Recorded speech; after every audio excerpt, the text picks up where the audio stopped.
gonna go ahead and call to order. Thursday, July 2nd at 8:01 a.m. It's this is the Montpelier-Roxbury Board of School Directors. Our first order of business is public comment. Libby, do we have anyone online? Okay. We don't have anyone in the room for public comment either, so we'll move on to the consent agenda. You do? Like start public comment, so is that just we don't talk about that? Just happens. If they had asked us to read it out loud, we would read it out loud. But he didn't ask us to read it out loud. I mean, we could, but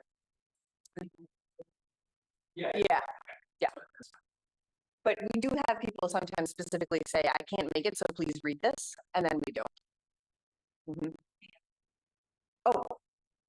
Oh, yes. Sorry, we were all chatting when you came in.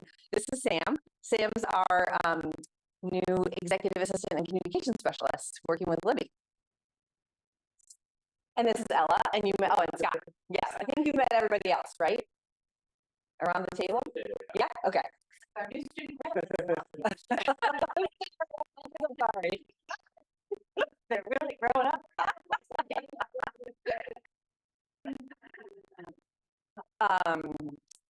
All right, so then moving on to the consent agenda. Is there anything that a board member would like to pull off for questions or discussion? Okay, all those in favor? Please signify by saying aye. Any opposed? Okay, any abstentions? All right, consent agenda passes. Okay, so now we're moving into the meat of the meeting. And I'll start by giving a little bit of an overview of what we're hoping to accomplish today. Our intended outcomes are more relationship building, which we will accomplish through our brief icebreaker that will start us off, as well as doing work together, because I think that's a really valuable way to build relationship is in through discussion and work and decision making.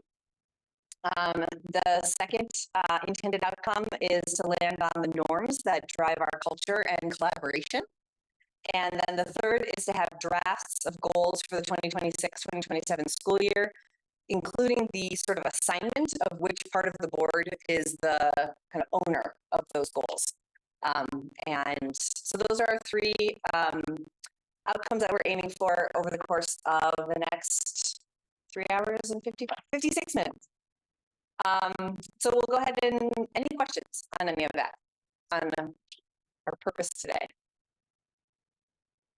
All right, a little bit more orientation. If you need the bathroom, it's through those doors, and then there's one on either side of the hall.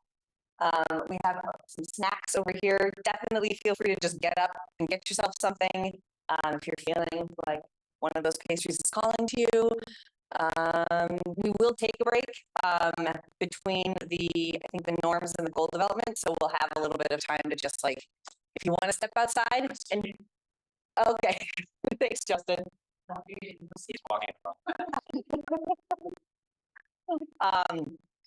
We'll have a little bit of time for that. Waving down. Yes, just continue walking. He's petting a dog. Oh, that's. But it seems like yes, that man for directions.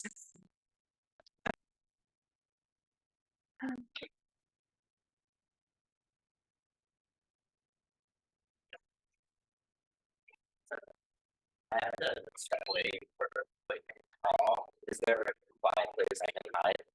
Right out this door, there's a room here immediately on the right that you can use to shut the blinds. You'd rather just pet the dog. So that's great.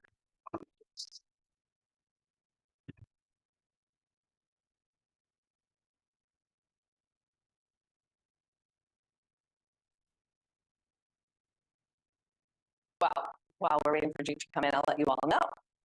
The icebreaker, don't worry, we're not like gonna trust falls or anything like that. Sorry, Justin, maybe the next meeting. No, it's a simple check-in question, but one that I think that folks can have a couple of minutes to think about, and then we'll go around and share, I think more than just the headline, give a little bit of context to what is your why for doing this work? What makes you continue to choose to show up for our district? We did this when Kristen and Tim and I went to the SBA regional breakfast with other board members, and it was really cool to hear people's inspiration and motivation for serving on the district, for being part of this educational ecosystem, and so I thought that would be a good way to start for us. So, hi Jake, good morning.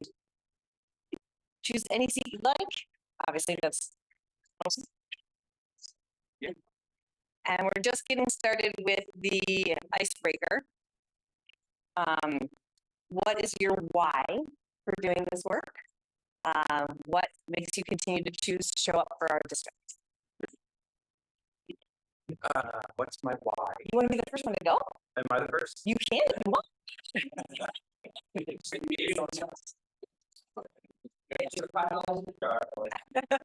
So my neighbor's dog mauled by another dog. Oh. Out there. Yeah, Oh. it's pretty scary. You don't have to be first, Jake. Yeah. You definitely don't have to be first. Yeah, I'll go there. All right. And there's some snacks behind you if you want any of that stuff. And the bathrooms are just right through there. You just walk past. Is there anyone who would like to go first? And yeah, take a couple of minutes. We'll just somebody go when you're ready.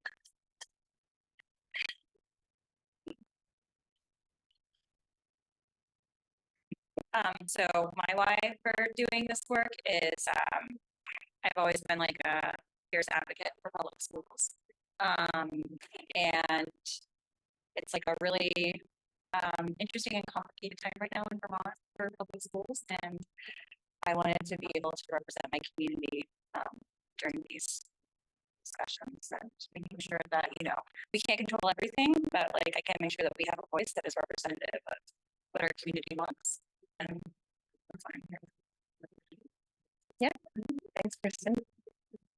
We'll just popcorn around. We don't have to vote.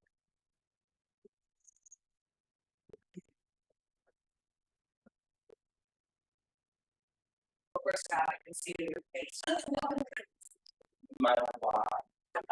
My mom was a high school biology teacher for 41 years. I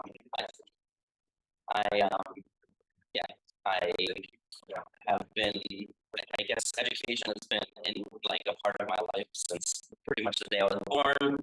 I've worked in various levels from middle school. I actually subbed an MSMS for a period of time. Taught in high school, I taught in college. And so when I think about how I can be a part of my community, school board seemed like a really good way to sort of mix my professional interests and experience with my life experience. I was on the board in Randolph when we lived there in like 2007, 2008. I didn't have kids at the time, and it was really a nice way for me to engage with the community. It was really interesting because people were always like, why are you on the board if you don't have kids? Which was always an odd question, but well, it seemed like an odd question to me. So moved over to Montpelier, had kids that were small and didn't think it was a good time. And so when they got a little bit bigger, I felt like it was time to re-engage. And so that was like 3 years ago. I've been here, stuck with me ever since.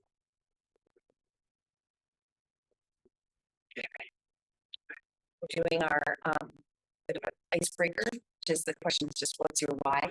Why do you continue to choose to show up for our district and our students? You don't have to be the next one to go. And also, Sam, meet Brett. Hi. Brett, meet Sam. Oh, and Jake, meet Sam. I mean, his name's Sam.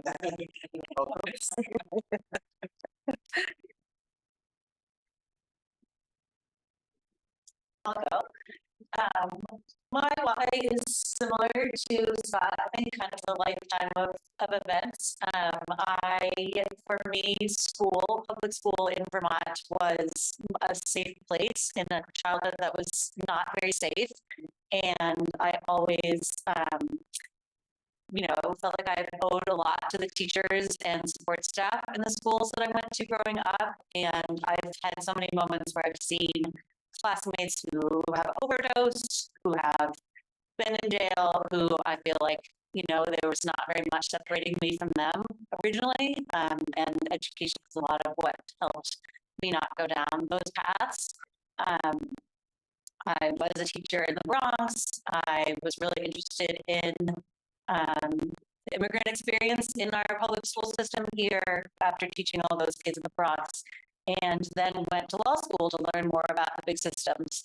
I did homicide defense in law school, and I could really clearly see the line between kids and education and the lack thereof, and gang involvement and homicide ultimately. I could see exactly kind of what those kids probably looked like in second and third grade, and then where they were, and have moved around a lot and have the perspective of different states and how they're doing it and the mistakes they're making. And I think ultimately, as a parent, I want Vermont to be a place that kids can stay and can graduate and come back to if they leave for college, and that there are jobs and that it's sustainable here. And if they do leave, that they're prepared for not only living in a tiny rural place, but also what else there is in the world. I think being from Vermont, you always kind of feel like a foreign exchange student most places that you go. And some of that is good because we have a real sense of place here, and I want to help protect that and also prepare kids for kind of some of the realities that are not here in Vermont that we're lucky to avoid in some ways.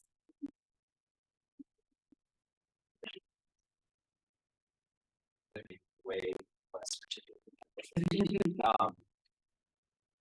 I think for me, the idea was never really on my radar. It was never like a bucket list thing to be on a school board until I joined the district caregiver council at UES, and then the broader district, or the UES caregiver council, then the district caregiver council.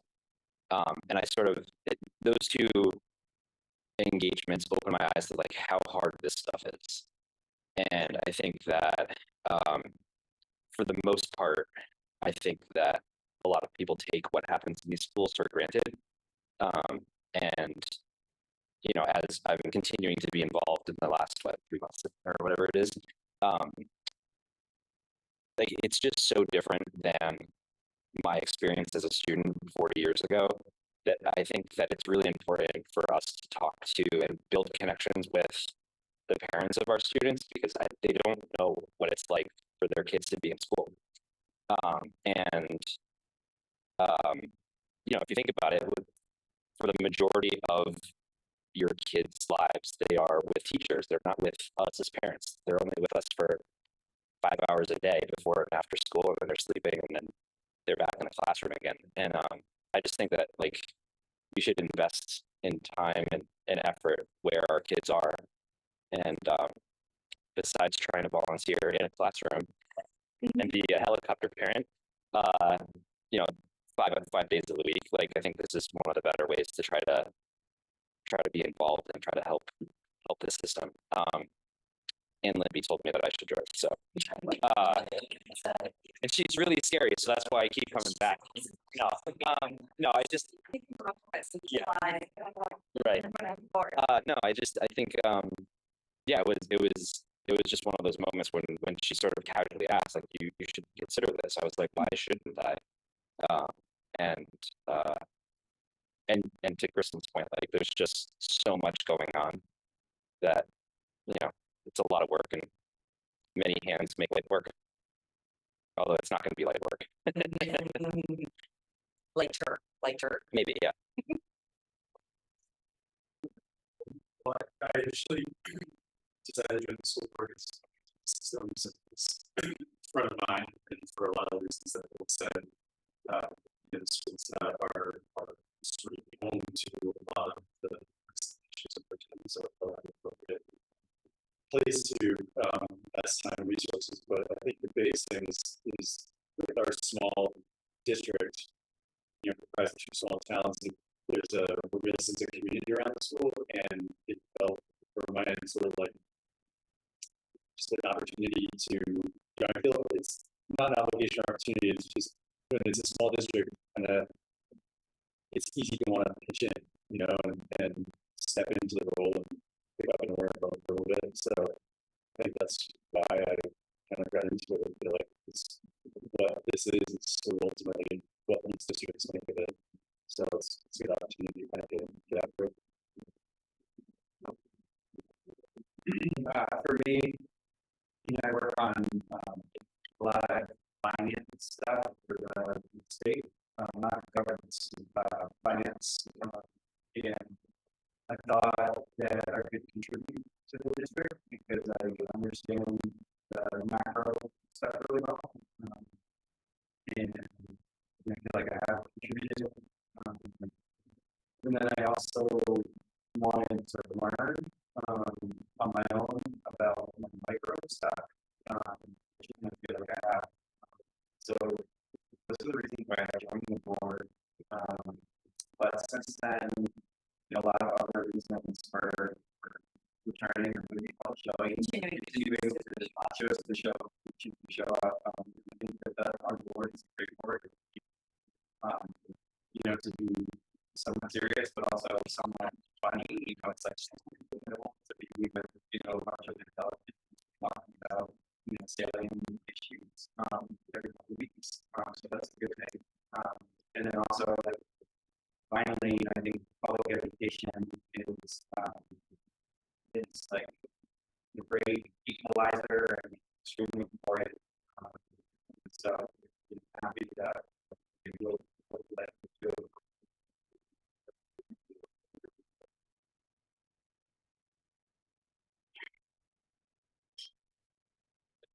Yeah.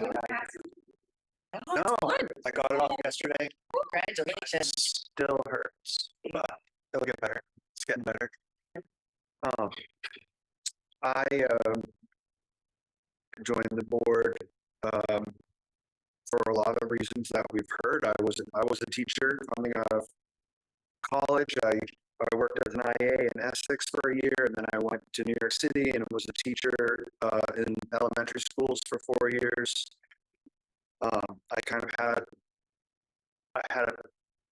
I was really grateful to my teachers as I was growing up, and I thought that I wanted to contribute. I didn't expect to be a teacher forever. And then a lot of things happened and transitioned to another career. But I'm a big believer in public schools for everyone.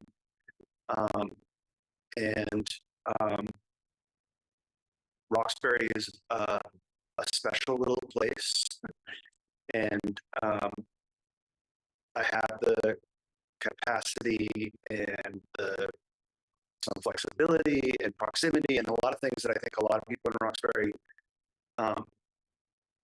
don't share, and I feel like it's important to try to represent the community and set a good example for my kids. And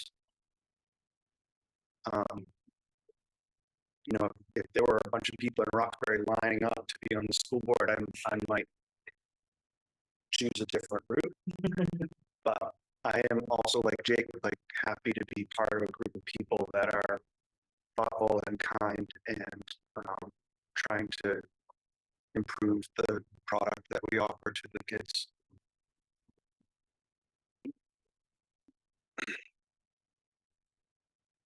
Let me say what you feel like. I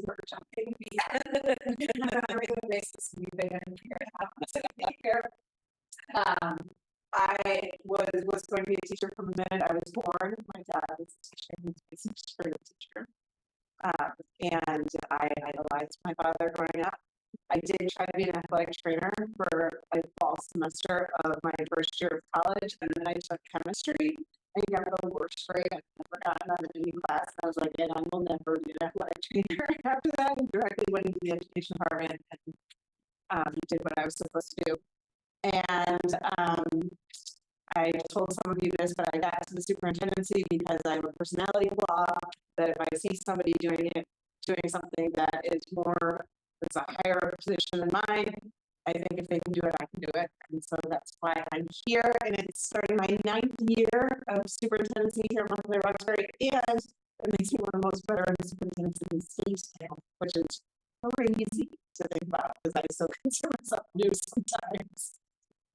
But that's, I welcome all and everybody to reach out anytime. Would you like to take us? Yeah, my mom was a first grade teacher for most of my life and has done all that.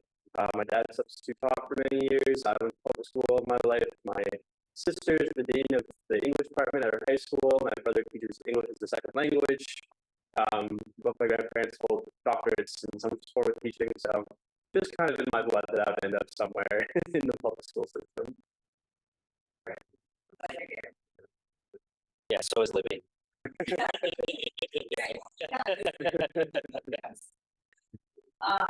given that I was the one who made this question, and I'm not the last to go, you think I have maybe a more articulate answer, but I'll fumble my way through it. I think my reason for being here has shifted over the 5.5 years that I've been on the board in small ways, but the big way is so that we are ensuring that we're serving all kids, regardless of where they come from in life or what their family circumstances are, or any of their sort of life experiences. And because I also believe that public education is a great equalizer, and that it's hard. It takes a lot of work to make it so. I think it was Justin who said it. It's like an incredibly complicated system, and so my main why has been to ensure that every child who's in our system has the same kind of opportunities and access and resources and the chance to fulfill their potential that I see as a parent of my own kids having those opportunities, and I just want to make sure that that's available to every one of the kids in our district. And I think we're doing a pretty good job of that. I think we've done a lot of growth. And so that's one of the reasons that I continue to come back, is that I see us evolving and growing and making changes so that we can be better and do better to serve all kids. And these days, now given what's going on at the statewide level, I also think that a good motivator for me is to take how special we are here at MRPS and see if we can expand that now, instead of just thinking about it as like, how can we help all the kids in our districts? Like, what do the kids who are not part of MRPS, what are the gaps in their opportunities and their access, and how could we maybe lead the way in expanding equity within education around the state, and not just be thinking about how do we have it here just in MRPS, because I think we do have a real opportunity for that these days. And I think that is going to be hard, definitely a lot of work ahead of us when it comes to the work that is the state legislature has mandated that we do. But I think it does present an opportunity. And obviously we'll talk more about that later this morning. So thank you everyone for sharing all those things. And hopefully that helped us get to know each other a little bit better. See you in a minute. And we will move now into the work of landing our norms as a board. So Libby, could you pull up that short set of slides that I emailed everybody yesterday afternoon? As Libby's doing that, I'll just reiterate the context for not just this exercise, but having norms. Whether norms are explicit, which is what we're attempting to do, or implied, they drive the culture of a group. So they're really the descriptions for how we treat each other and others who engage with the board. guides for ourselves for what we find acceptable and unacceptable behavior. And they definitely exist whether we identify them or not. And so this exercise is helping us codify things that probably mostly we're already naturally doing, but by having them written down, it helps us actually drive the positive behavior, the leading by example that we want to do for our district, as well as the way we behave that helps us collaborate with each other. And having them all written down means that we're all clearly on the same page rather than trying to guess or say like infer based on how each other are acting. So that is why it's really beneficial for us to have them and then use them. So what we have on this slide and the next slide, and then board members and folks who might be following at home, this is, I think, also in the meeting documents, have a Word document that have all these. So if it's easier for you to look at the Word document, it's the one that's MRPS Board Principles, Norms, and Protocols. You can have it all, basically all in one screen if you have that, but they're up on this in these slides for us to be able to do the sort of voting that we're going to do in a bit. But we pulled together some samples of norms that some of them are, like we said, we're, probably already doing this. The language from them is pulled from different sources of good board governance. Our work today is to take, I think there's like 13 or 14 of them, is to take it and get us down to the probably around 6 to 8 that we think are the most definitive and the most supportive of our work together. And we're not doing any kind of like wordsmithing, or I'm not sure if that's the right way to phrase that today. What we're basically looking at is what's the essence of what's being said, and saying, does that, seem like that's the way that we want to act and behave? So the first thing that we'll do is, after you've read these through, which I'm sure all of you have before the meeting, but as you've taken a minute to reread them through, think to yourself, is there anything that's missing? We have, like I said, 13 or 14 up here, but is there anything that's missing when you think about strong, helpful behaviors at the board level? And if there is, then we'll add it to the list before we start to shrink the list. And then once we've, the way that we'll do the calling out is that everybody will have a chance to vote on 5 different ones, and then we'll see which ones rise to the top, and that will generate a little bit of conversation for us. We might also say, well, what is it about the ones that didn't get as many votes that we think maybe have them off as lower of a priority for us? And then once we've gotten somewhere around that 6 to 8, we'll break up into small groups, and we'll be asking those small groups to think about what would that look like in practice if we are following the evidence, not the pressure, for example, as one of those. And that will help us really make them concrete. So that's what we're going to do. That's the process we're going to follow. So the first step is, if you feel like there's something missing, shout it out. You might have said it at the beginning. I apologize. Yeah, but, norms, like, I think that the BSBA suggests to us that we should create board norms. The BSBA has it as a recommendation to have ongoing norms. Yep. Okay. And it's in some of those, the literature and the studies of good board governance, whether it's a school board or a different kind of board, is that this is like a really good best practice. Right. And what's their bearing on like board operations? Like, how do they connect to what we do? I think the norms, I think it's largely that it's our way of describing how we treat each other and how we behave when we're working together. So there's other kinds of things. There's like the protocols that we follow, or the process steps we follow to establish an agenda. That's not necessarily a norm. Or there's the principles of like we're here to serve every child. That's not necessarily a norm. That's more of like an overarching guiding principle. But the norm is most specifically of how do you act? Okay.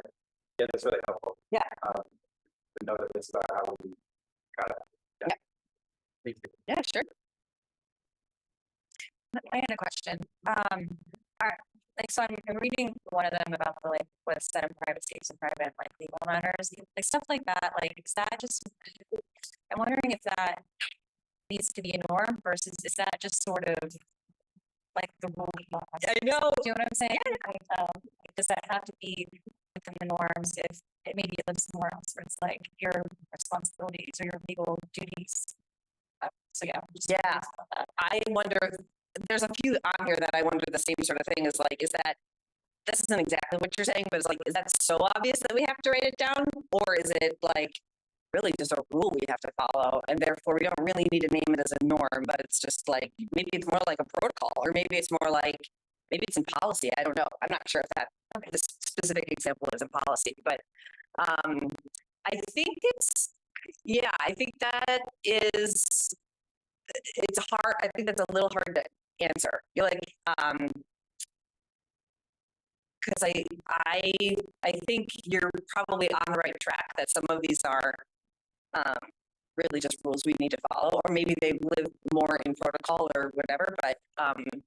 But for now, we're thinking about them in this context, and I think the best way to think about it is like behavior in with each other, and like maybe that one doesn't necessarily fall into that category, but we do want to make sure that we follow that. So then maybe we would want to put it someplace else. I don't know. Okay, thank you. Yeah, that one actually, I got to talk about too, because I feel like we should split it. Because I feel like the first half of that feels like we have to, we don't have a choice. Right. But the second one about, sort of like agree and disagree when we need to, that's a thing that I think could be a candidate, because we could either have a culture where we like embrace and encourage like thoughtful wrestling, or we like want more of a process where we like line up behind a unified message, right? And how we kind of like work in those spaces is, I think, to me, So that one addresses that. yeah, maybe there is.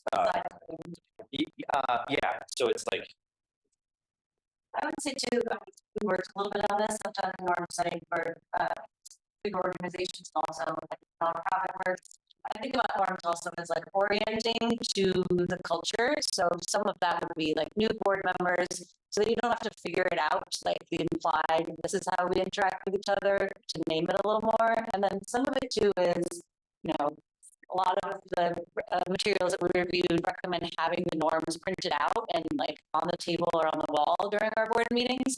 So I think some of it too is orienting like people that are coming to a public meeting or coming for public comment, so that they're aware of some of these things too, and being sure that, if there's some that are kind of like required or really important, maybe we want to name those so that people know, like, they don't, you guys just left the room, like, what the heck was that? Tell us what you did, and then we can say, like, what's said in private stays in private.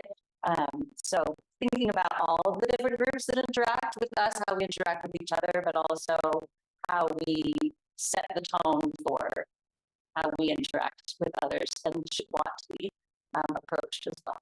Yeah, fantastic. And as we think about difficult conversations coming down the line, potentially with the state stuff of like, it's intimidating and maybe to come and talk with the school board, then this helps kind of set the tone for people to know what to expect as well. Just to build off of that, that's making me think of Jake and what you were saying and why. One of the things is like, I actually enjoy being around, in this group and having these conversations.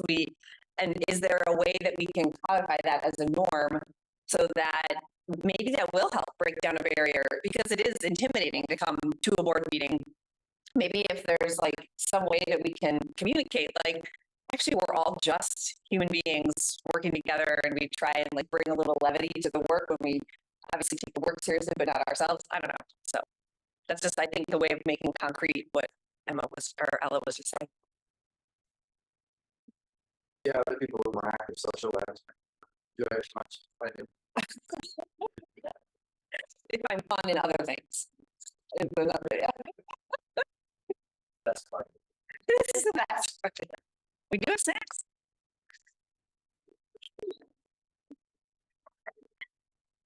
So, yeah, just keep thinking right now what we're in the stage of is there anything that you would add to this list?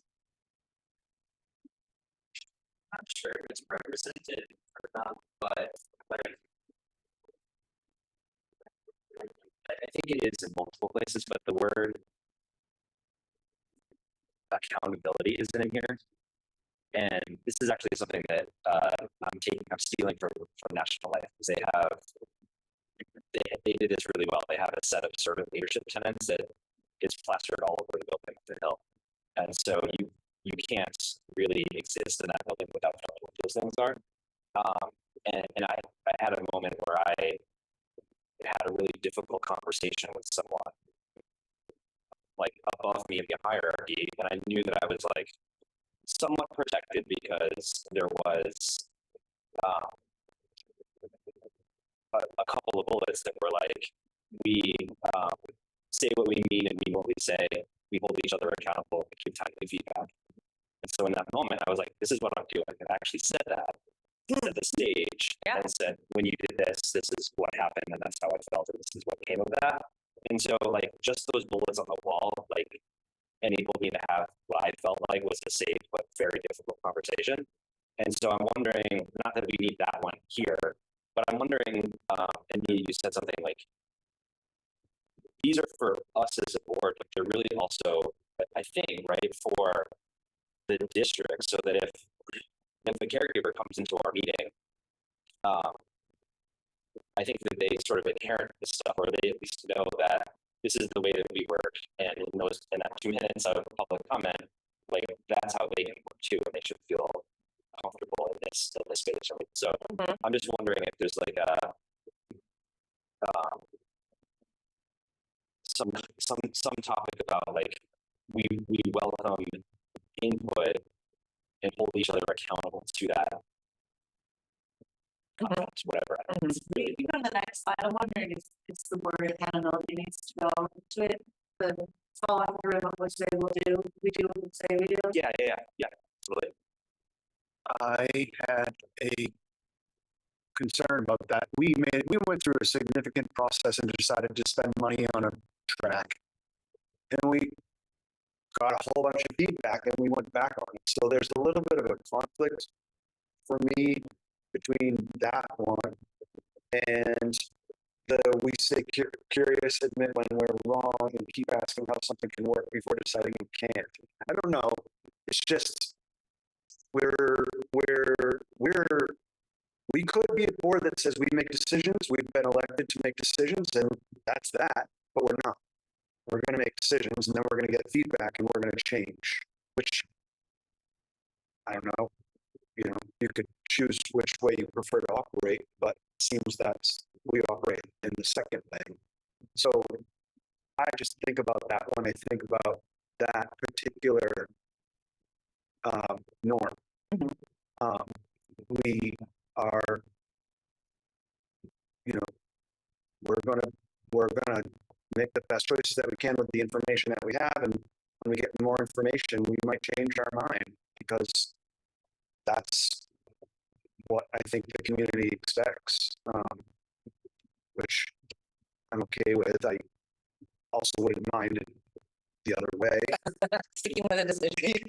Yeah. You know, I mean, like, we solicit input, make a decision, and then people are like, hey, which annoys me.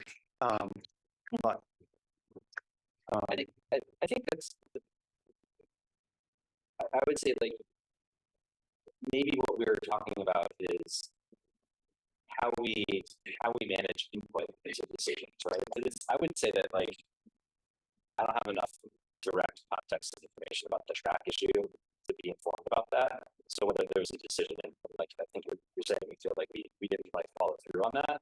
Like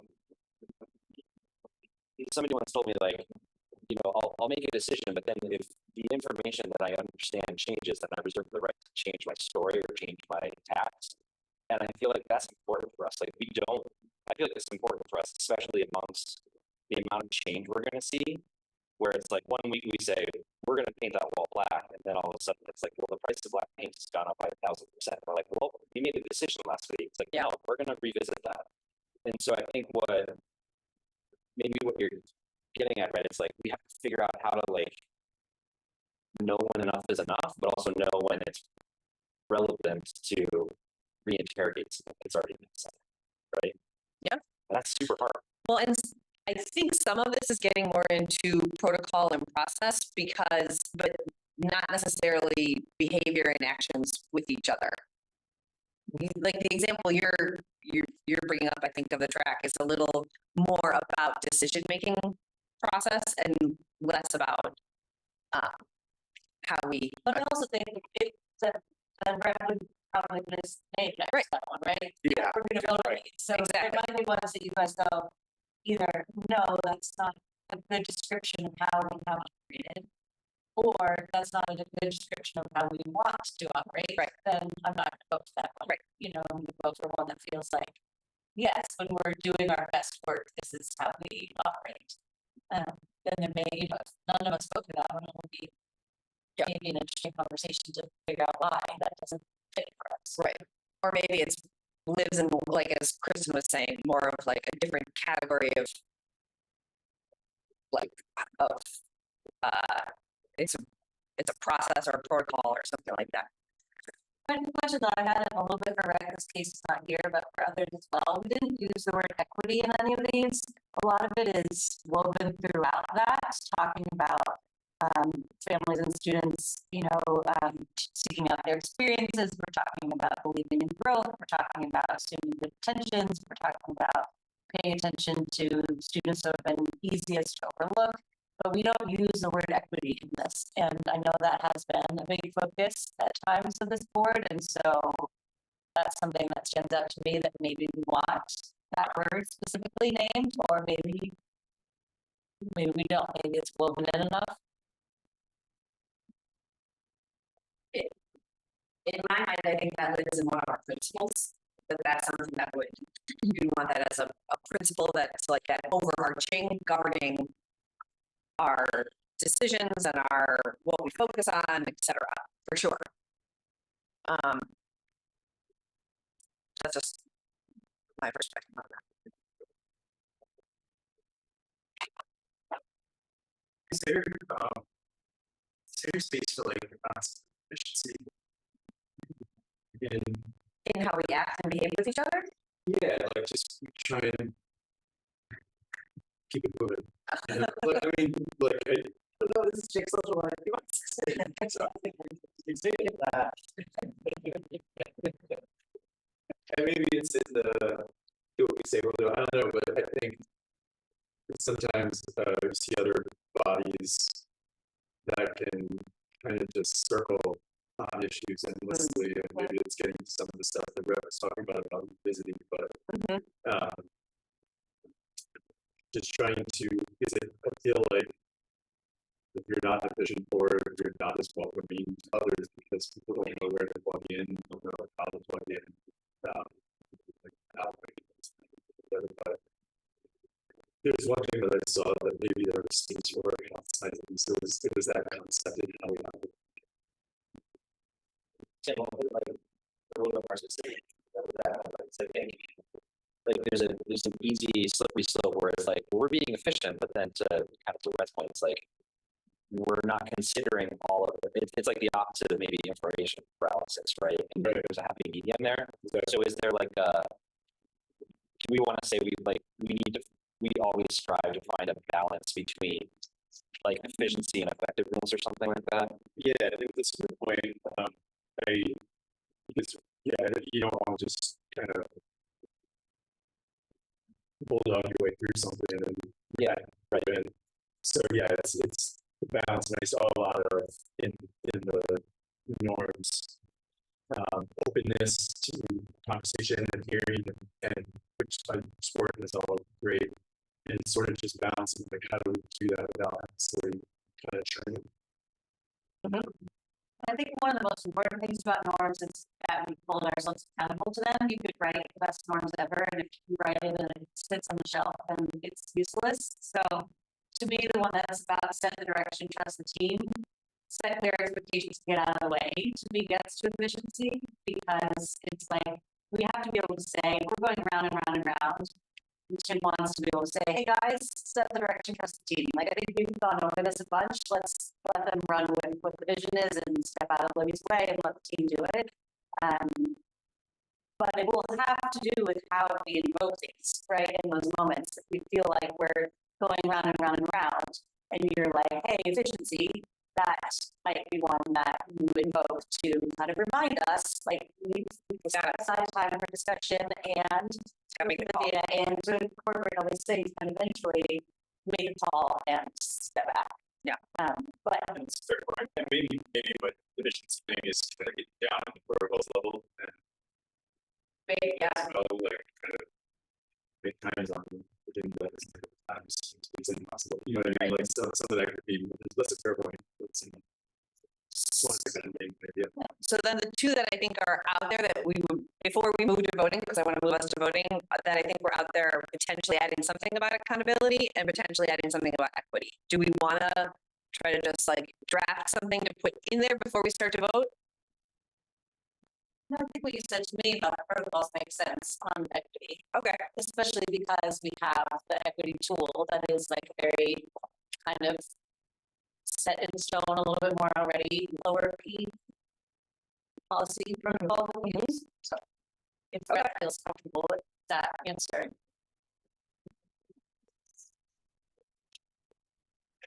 And then Justin, how are you feeling about accountability? I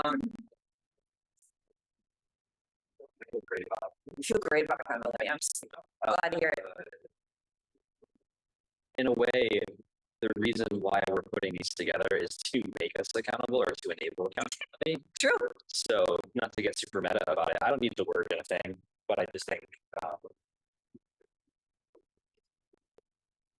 it's almost sort of like you want a bullet that says these are the things that we are going to operate by at the top of this, right? And that sets the stage. I mean, it's implied that we're doing this work, so that would be the case, but it's also strong to be explicit and say, here are the rules of the book. Here are the rules of the road when you enter into the MRPS board space. This is what the expectations are. So on and so. And long story short, we don't need to rewrite it. All right. Let's then take 5 minutes. Everybody gets 5 votes. And the way you do this is just click in one of those word boxes and just add your initials. That will be how we know you're voting.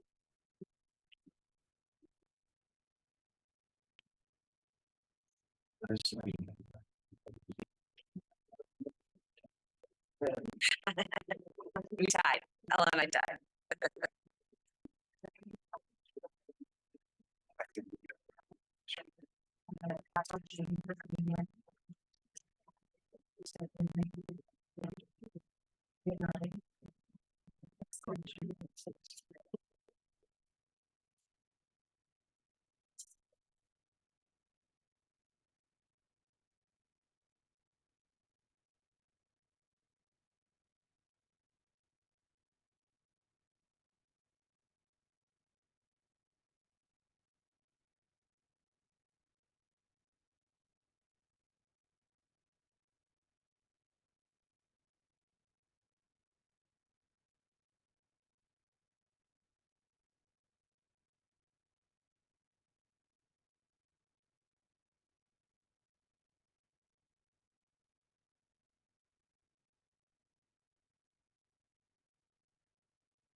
lose track on how to do it. Maybe we should go back and double check. It's not early enough.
Like it is about compliant packaging for online.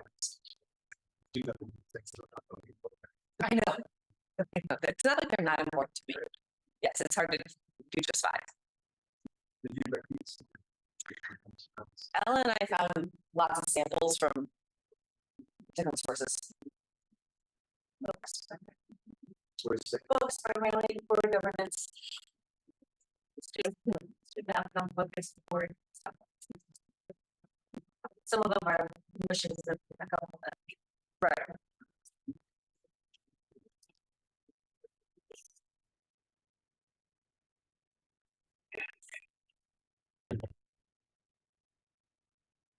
Has everyone counted your votes? Did you?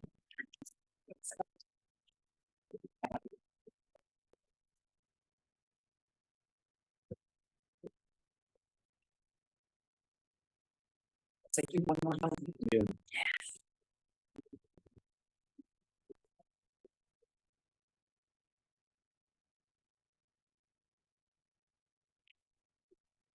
Yeah. Um,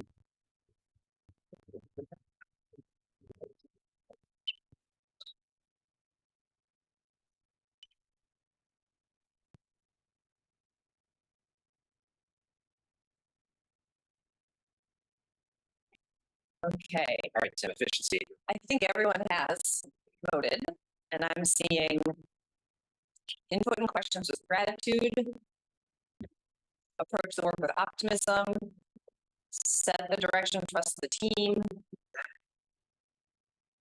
space for celebration and joy, and assume the best. How many did I just say? 5? I think I just said 5 out loud. Those have the most votes with either 4 or 5. Is that right?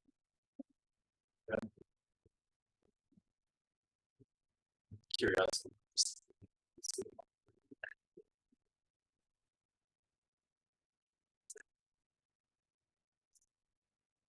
Why can't I find that one? Oh, there it is. Yes. Yeah. Okay, so I think this will work. I'm moving on to the third slide and putting the top vote getters. So we can see them all in one place. They might not fit exactly, but I'm not trying perfection here. Yeah, well, can I say one thing? Of course. So one thing that's interesting to me as we think about any kind of possible mergers. And just as a newer person on the board, the one that didn't get any votes, which is look beneath the numbers, averages can hide a lot. We pushed past the headline data to ask who's being reached and who isn't paying particular attention as students who have been easiest to overlook. I think that's so interesting. I think it speaks a lot to Libby and kind of the data-driven approach that you guys have. That one I think would be very unusual and kind of aspirational for a lot of school boards to do, and they would be like, oh yeah, we would love to get to a point where we do that. And I think because of how data driven you guys are, that's almost a given here, right? That's just something that we're all kind of like, yeah, of course we do that. We don't have to name that. But that might not be the case in every other district and every other school board. And so some of these might be ones that we want to keep in our back pocket as ways that we describe the work that we do, even if it feels like such a normal part of our day to day that we don't really have to name it. But I think that speaks a lot to the last 8 years, it's going to be 9 years. And, you know, what I've seen is that you guys really do this and live this, and it's just passed up to the board in that way. But it would be not the case in a lot of others. Yeah. So that one, so I'm the only one that voted for the other one that's numbers driven. Yeah. On slide 2 at the bottom corner. Yeah. And so I feel really strongly about this aspect that as a norm for how we make decisions, do we go with our gut or do we go with evidence?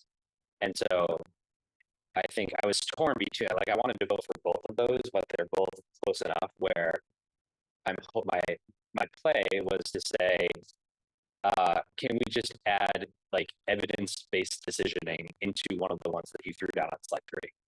So like, you know, we trust our team, our job is to set clear expectations, evidenced by data or driven by, you know, data-based insights, or when others challenge our thinking, we listen and validate the data. Like, I think we're doing all of this data work, and I think that's one of those things where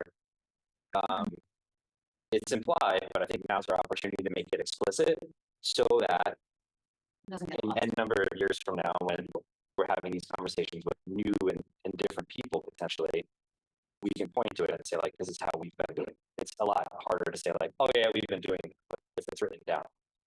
Yeah, and it's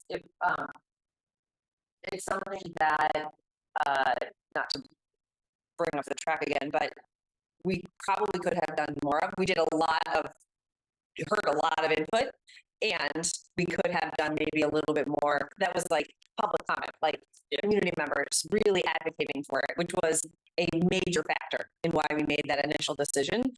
And I understand that. And I think we could have done a little bit more to be like, okay, well, what other evidence could we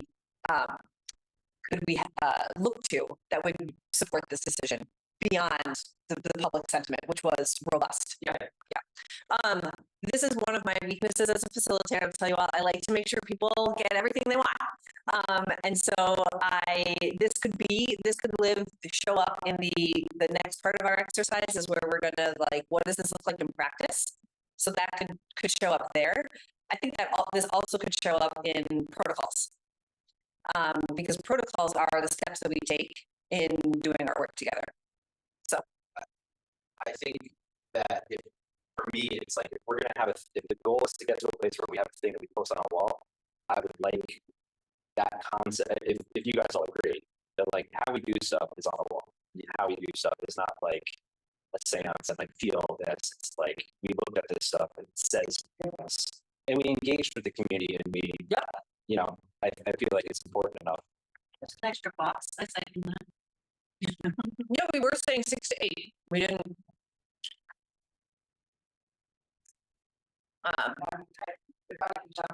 Please do. However, I agree with Justin. I think that bottom right, that Justin was the lone voter for all the evidence of pressure and extension from others and one another is imperative to how we do work. Oh, I gotta swing up. Did you move a vote? I think it's imperative. Where'd you take it from? Pretty sure across the aisle. We didn't even pork grill it. That's just. There you go. When you use loud voice and stuff, we know that is really hard. It is really hard. And to not amplify, you know, like when we're hearing 2 loud voices that are really loud, but they're 2, like out of 1,200, you know, like you got. It's like right now. Right now.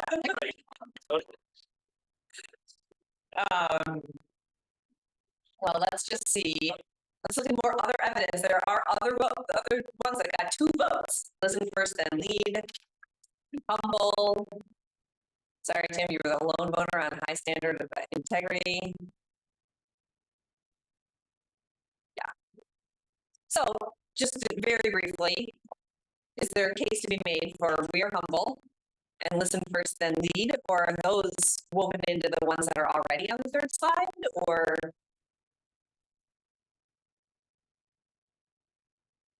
I think what I liked the most about that one, it came from one of the books that we looked at was Stay Curious. Which one?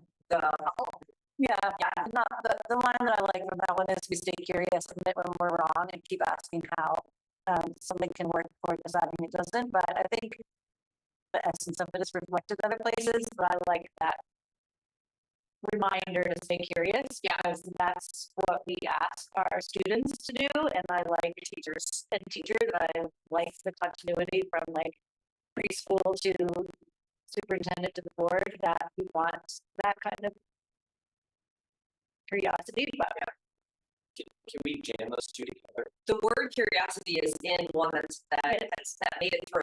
Right? Yeah. Which two are you saying? Like to Tim's point, it's like when you look at one that you didn't vote for, you're saying like, well, I don't believe in that. It's like, so I wouldn't want to leave the room saying like, we don't believe in holding ourselves to a high standard of integrity. Like, of course we do. But I think like those two boxes where it says like, when we fall short, we say so and we fix it, is similar to we admit when we're wrong. And, you know, admitting when you're wrong is a form of integrity. So it's sort of like baked in there. What can we use? You know, we stay curious, we hold ourselves to a high standard of integrity, and we keep asking how something can work. You know, just it's a vocabulary switch, maybe. I know we're not supposed to be wordsmithing, but we make decisions, like we approach our work with optimism. We make decisions from a belief that people can grow.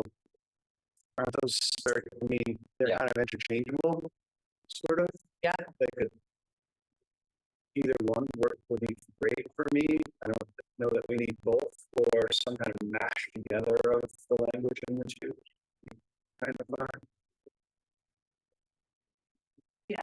So what I hear Justin saying is that the humble one and the high standard of integrity actually have similar themes. Or did I misunderstand what you were saying, Justin? no, they do. I mean, all of these. There's a lot of they're not mutually exclusive. I agree. And so, but I think like if when I close my eyes, it's like, okay, that one means this one word, that one means this one word. Yeah. And I feel like that's how I'm rationalizing it. So it's like we want high standards of integrity. We want to be curious. We want to be humble. We want to be optimistic, right? Like that's how I'm looking at these boxes. So here's what I'm going to suggest is that we leave it at the 7 we currently have, and then we're about to break up into small groups. And how exactly maybe we'll do each group gets 2 of the 7, or roughly. Whoever is in the one that has the optimism and belief, and maybe, we'll see what you can pull from the ones that are left behind. Yeah, that's what I was in language, and do a little bit, see if you can get it to reflect what we've just said in this conversation. It doesn't totally get the standard of integrity, the high standard of integrity, though. So I think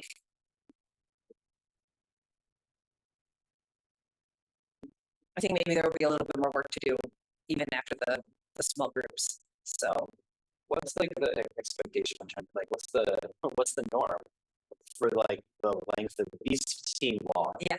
And they seem They are long. So to me, each one has like part that can be folded and probably pulled out onto a piece of paper. Right. So it's like listen first and lead is the norm.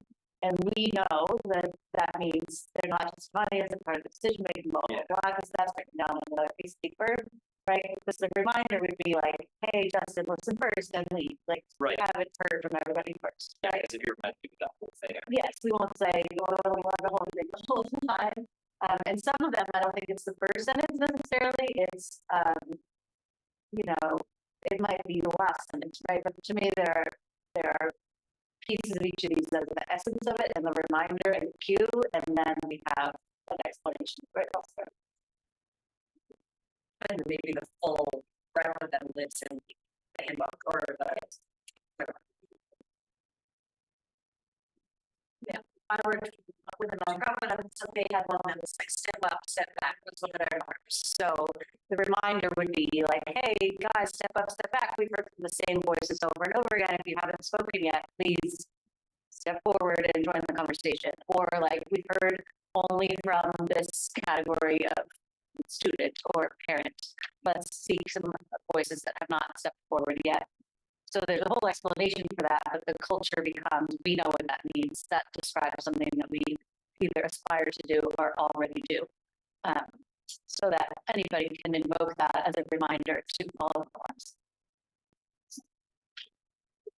Okay, so now moving to the small groups, I'm gonna erase the votes, not because the votes aren't important, but because this is now how I'm assigning who's gonna work on each one.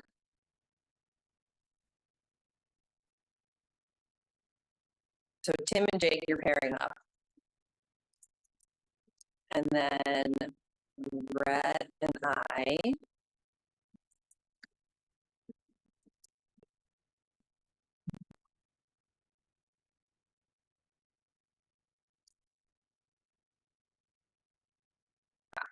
You're already there.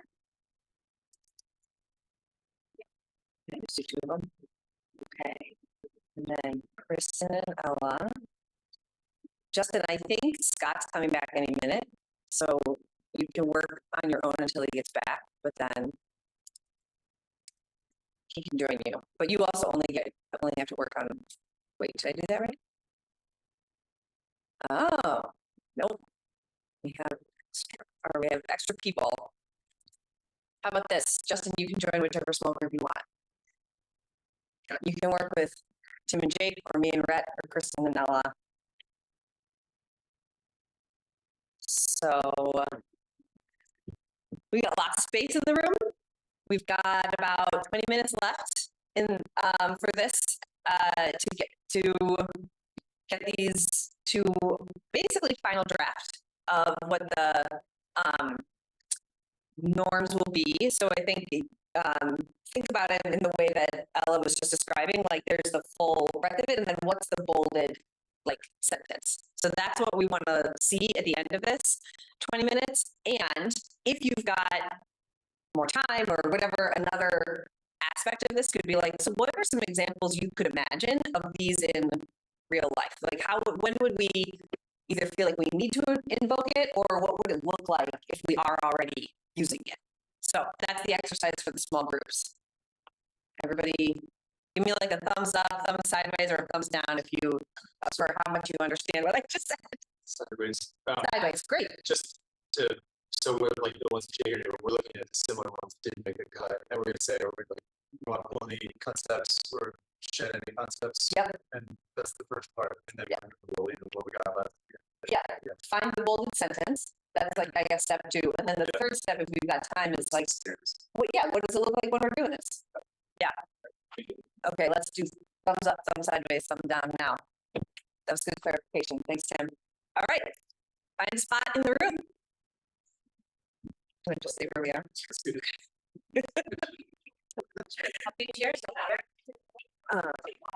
All right. Yeah. So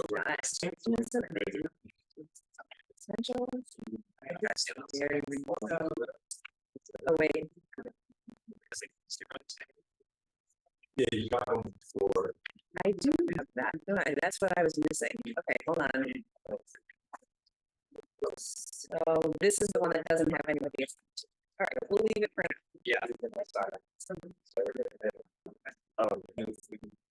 That's the one that I feel like is the easiest. Yeah. That's really bringing in our kids in there, telling us great stories, and our teachers and all the stuff they do, which is really so important for us that we're publicizing the success of the And I don't know how to do it. really.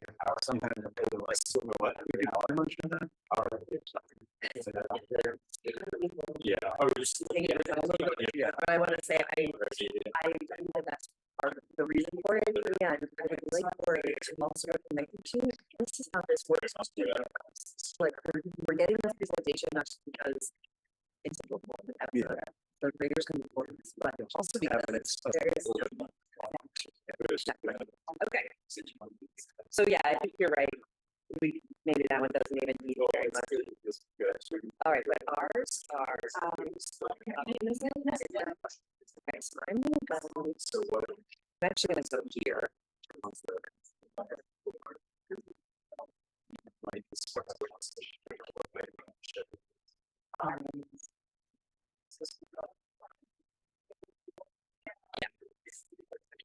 So I will find it easier to edit these and I'm sure.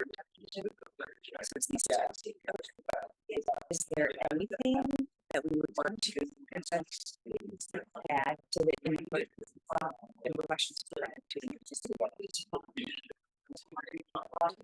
This is where the part about being curious is not admitting when they know, it's recognizing you don't have all the answer. Yeah.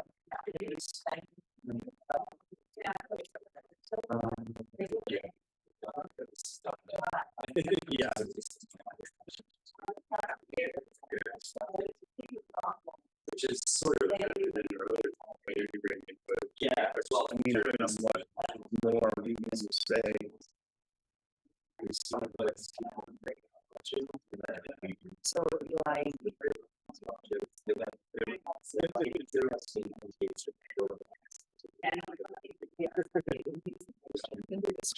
I think we did not vote on is that right? Right, Fumble didn't make it through as far as an actual, but it's an actual norm of its own. But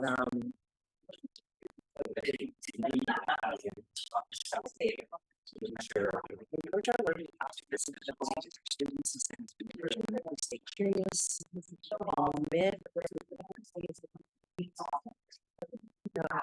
knowing we don't have all the answers. Maybe it's just there. It's to see the data.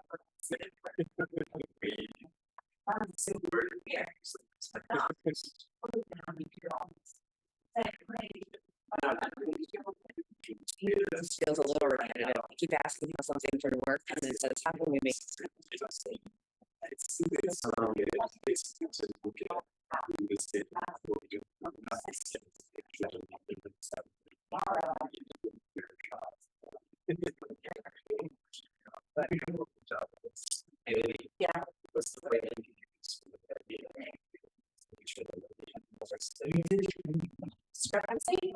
No, differentiation.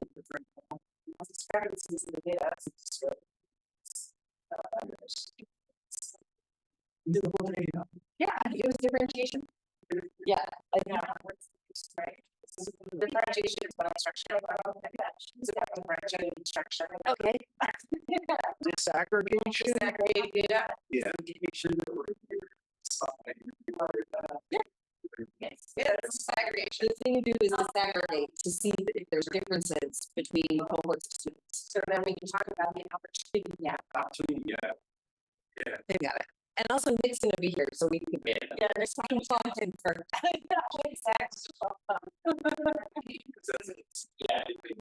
All right, so this is the one that was. Potential. Okay, here's the thing. I really love the idea of staying curious. But I think that these first two sentences of this are saying different things, right? What about like Being optimistic and how curious are two different things. How do we make this work? That's when I started. So I just I started. Should we just like this? Get rid of that. Yeah, These are also just so like. and maybe you're gonna make decisions based on data and ability people. I don't know if that's getting too much of the data. So I sent folder of all the dots. Was it evidence? Sure. Then it's from the committee. I feel like this one's still doing more work on like covering all Too much. lots of things. I mean, I know I put the curious in here, but I don't know if it actually directly. I think I'm so curious belongs in the first. Look at this. 2020. Meeting documents. It's just so then this will go here. Or whatever, I love the top. Yeah. Oh, sure. I mean, and I think that you can eliminate switchback as it gets done with rest, because you already say without defense needs.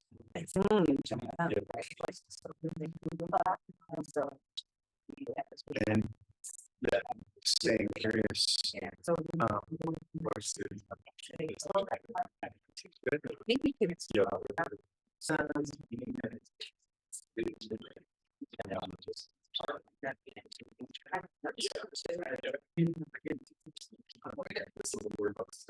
So just so you can do you can open up the board principles like you'll want to. Yeah, you could just do it there. That's what I did. Right. And the board also. Okay. Are there any other pieces?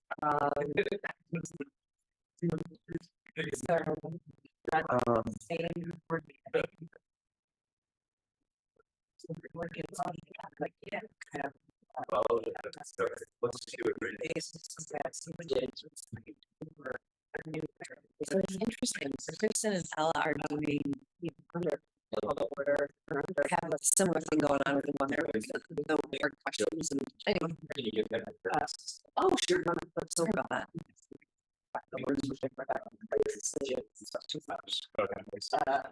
Like name and title. Yeah. So Is there one of these that wasn't assigned?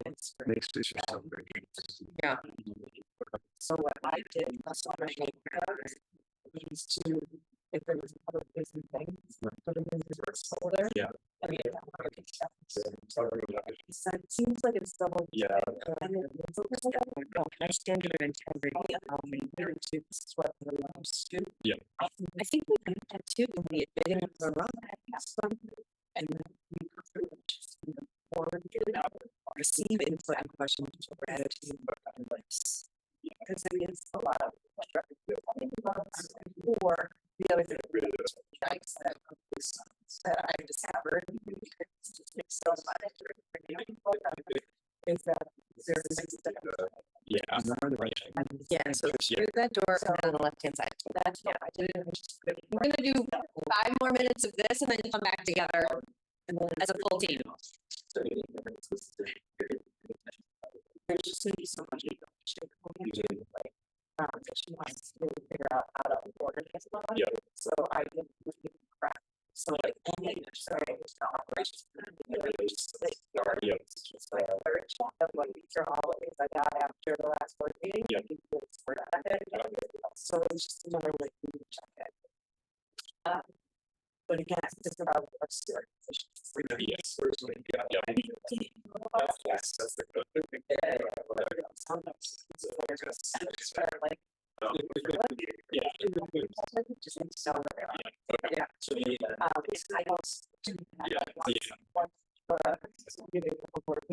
Say being I'm ready to go. Yeah. And I won't do it all. So you know, Yeah. Yeah. Yeah. So just Yeah. Yep.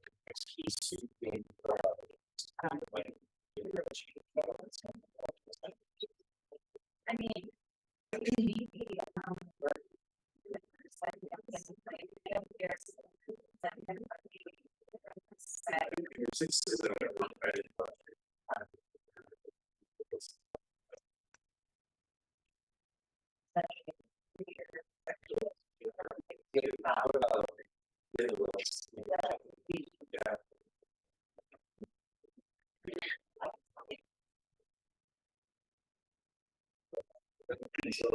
all right.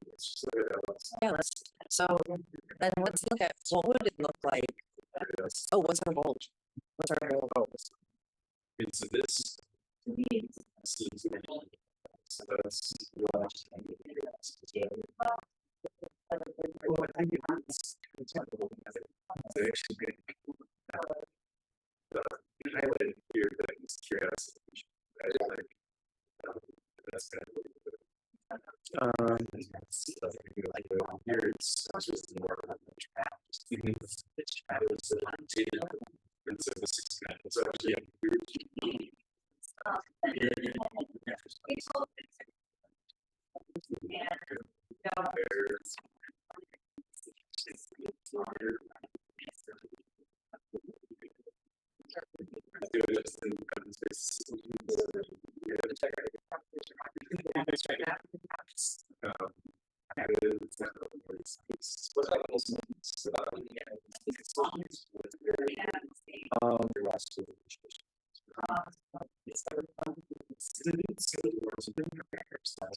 This sometimes here we make decisions based on evidence because the biggest it's like exactly the same as one of the sentences of things. Yeah. So we can clean it up later. I mean, we could make it say we believe in our students and staff's potential as the bullet. I don't know if that means we would take out the I don't really want to take out the opportunity part, but I mean, I think we can. If we're imagining what would just live in a board agenda, like this could just be it. Yeah. Yes. and I see the first sentence of it. Yeah. Like if you think about how Ellen was saying, you use it, and you say it sentence out loud. Oh, don't forget, we make our, we approach this with options. And that's what we do. He needs to be reminded of this. No optimism.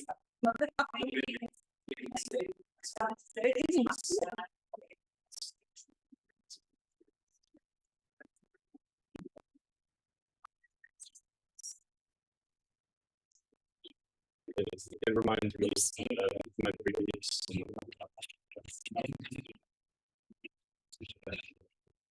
So this is so. Yeah. I think we're going to end up with a lot. Because now there's, we see input and ask questions. So that's the issue. Is we receive input and questions with gratitude.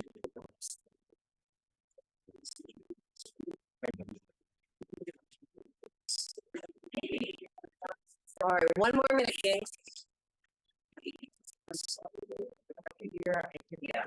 Yes. So every year.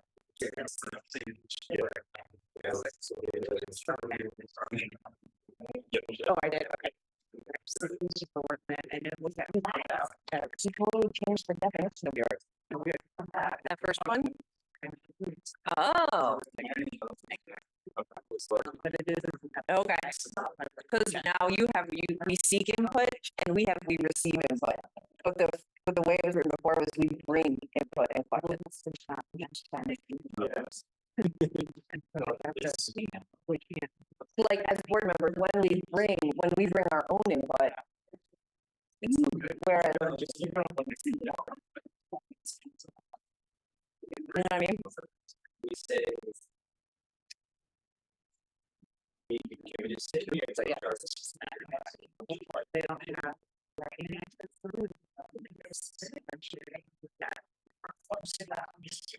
I think I like how they're separate.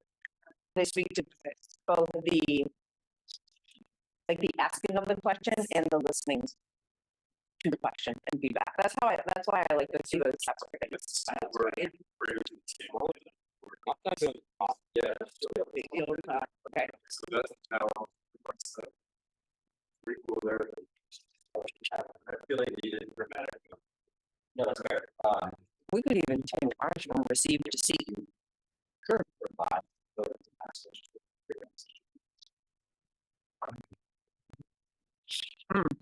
I like that. I like that edit. All right. How you doing?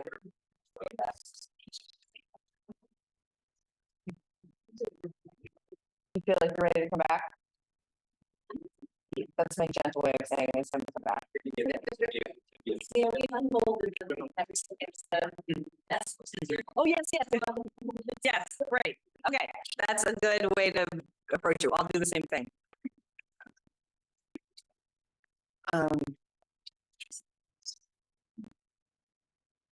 Okay. Hold on.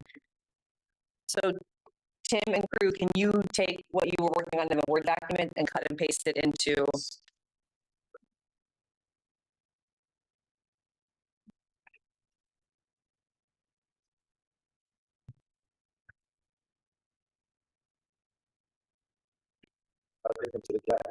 Oops, wrong one. That's okay. I can change that. Endless potential. Limitless.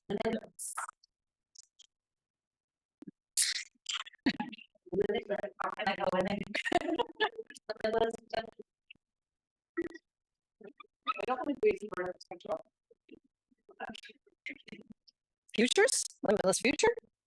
I think it's choices. It's choices. So they're pretty stuff. Actually, don't talk about potential that Not much because I have found that educators like to define the potential for the students themselves. And that limits their potential when we do that. Okay, great. I think I did it, Tim. Just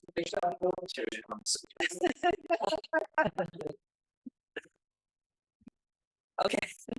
This is funny. Libby, can you bring the slides back up? Yeah. On the main screen, please. So I'm just gonna get rid of the initials. So Kristen and Ella and then Rhett and I did the reverse in terms of the formatting. I'm gonna just, this is confusing me, so I'm gonna change it and go back to, hold on. You want me to be on this page? Yes. All right.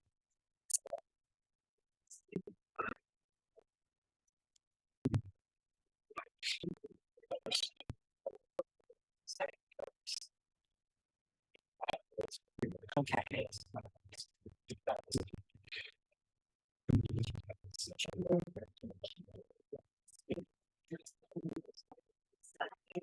Oh, that is correct.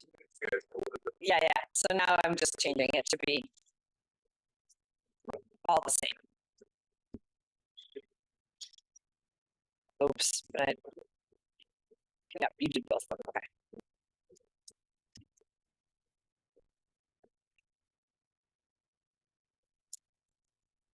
Okay. This one I left unassigned on accident, but Wait, how is the tool last for box?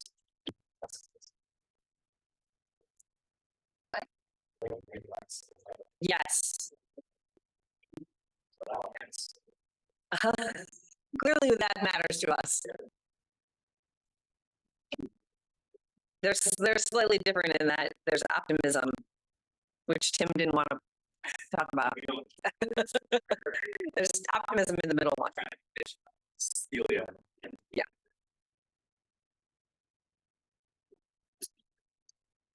Is there anything else you noticed about?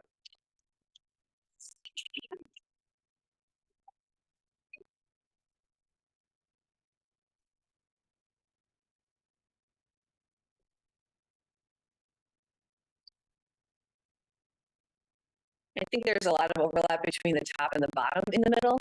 Olivia, will you hit refresh on your page? Because now there's slightly different formatting. There we go.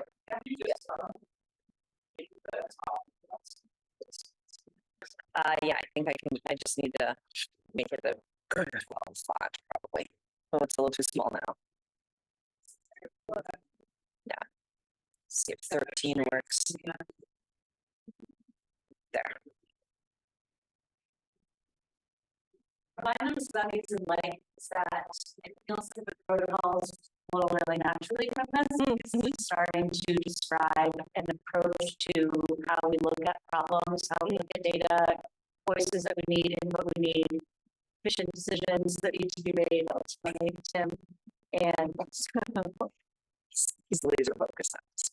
I like that for the next part, the protocol part. And I think it's reflects, the focus on data and accountability, and also I like that there's the celebration part and sort of that growth mindset is reflected in a lot of them, and that we're not just waiting for some sort of adult imposed finish line to celebrate. Our second one there, that we wrote in, that we brought in, but that's questions of chaos that can be like woven into the others. I feel like that's clear in welcoming hard questions, and with the question in openness, approach our with optimism. I feel like it's a no, I just didn't know if that's. Yeah, I think it's fine. Whatever. the difference I see is that one speaks to us be like acting rather than receiving. The top and bottom and the middle, seek input and welcome hard questions, I think are more about us as an individual on the board, like Ella asking me a hard question, and as a board, like the community asking us hard questions, which I like about it. And then it's like the one that you pointed out, Tim, that we provide input is like me saying something. So it's like a reminder to me that when I'm bringing input, I still want to be curious and have appreciation. Because it feels like what we want to say is like we're welcoming and curious. And so do we just have one that says in everything that we do, we are this way? And then we have norms that are a little bit more specific. So it's like when we receive data, we do it this way. We provide data, we do it that way, under this umbrella of whatever we want to say. Like the headline of our norms is we are welcoming and curious. Not We strive to be. Yeah. Okay, maybe it would be a principle. So some of these too, I mean, it's kind of the Vermonti approach. Like there's a lot of words and a lot of describing what we're doing. Another way to write somebody, so like if it's set a clear direction, trust the team, that's more of a directive or a reminder or sort of that, right? So you could say, like that could be stay curious and appreciative, or something a little less like descriptive and more concise, maybe. A lot of these are we do, we make, we this, we that. But they could be rewritten like welcome hard questions, or make decisions based on the evidence and the belief that people can grow, or a little more streamlined. But so if that's a reminder, that could be something like stay curious and appreciative, or Brene Brown has the like get curious thing. I think what I would like to do is, one, I'm like really proud of us for having gotten this far, and like live with them for a little while. And as Ella was saying, like we will get them, they'll live on the short version of them will live on every board meeting agenda. I'd love to say, like, before we do public comment, we just go everybody around the table, like each person says one, just voice them into the room. It'll take probably 30 seconds. And then at the end of each meeting, we're going to, I will need people to help hold me accountable to this, do a very quick, like, how do we do at living our norms during this meeting? And we could do a simple, like, 0 is, did not do that at all. We really fell down on them. And 5 is like, wow, we did amazing at it. So those are the ways that we would like live with them in board meetings. And then, maybe after 6 months, we're like, yeah, we don't need this one, or this one, let's reword this one a little bit to help it be more clear for us. But I think let's live with them as we have them for now, because we have definitely done some really good work with them. So thank you, everyone. if I could just, when I'm hearing LSA, these look very Vermonty.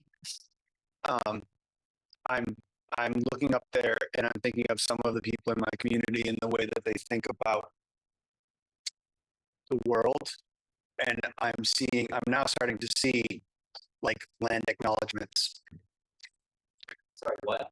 Land acknowledgements. Just, when you're saying we as opposed to a different way of saying Directed some of these to it. things, yeah, it might be more palatable to some members of our community if it wasn't looking like a land acknowledgement.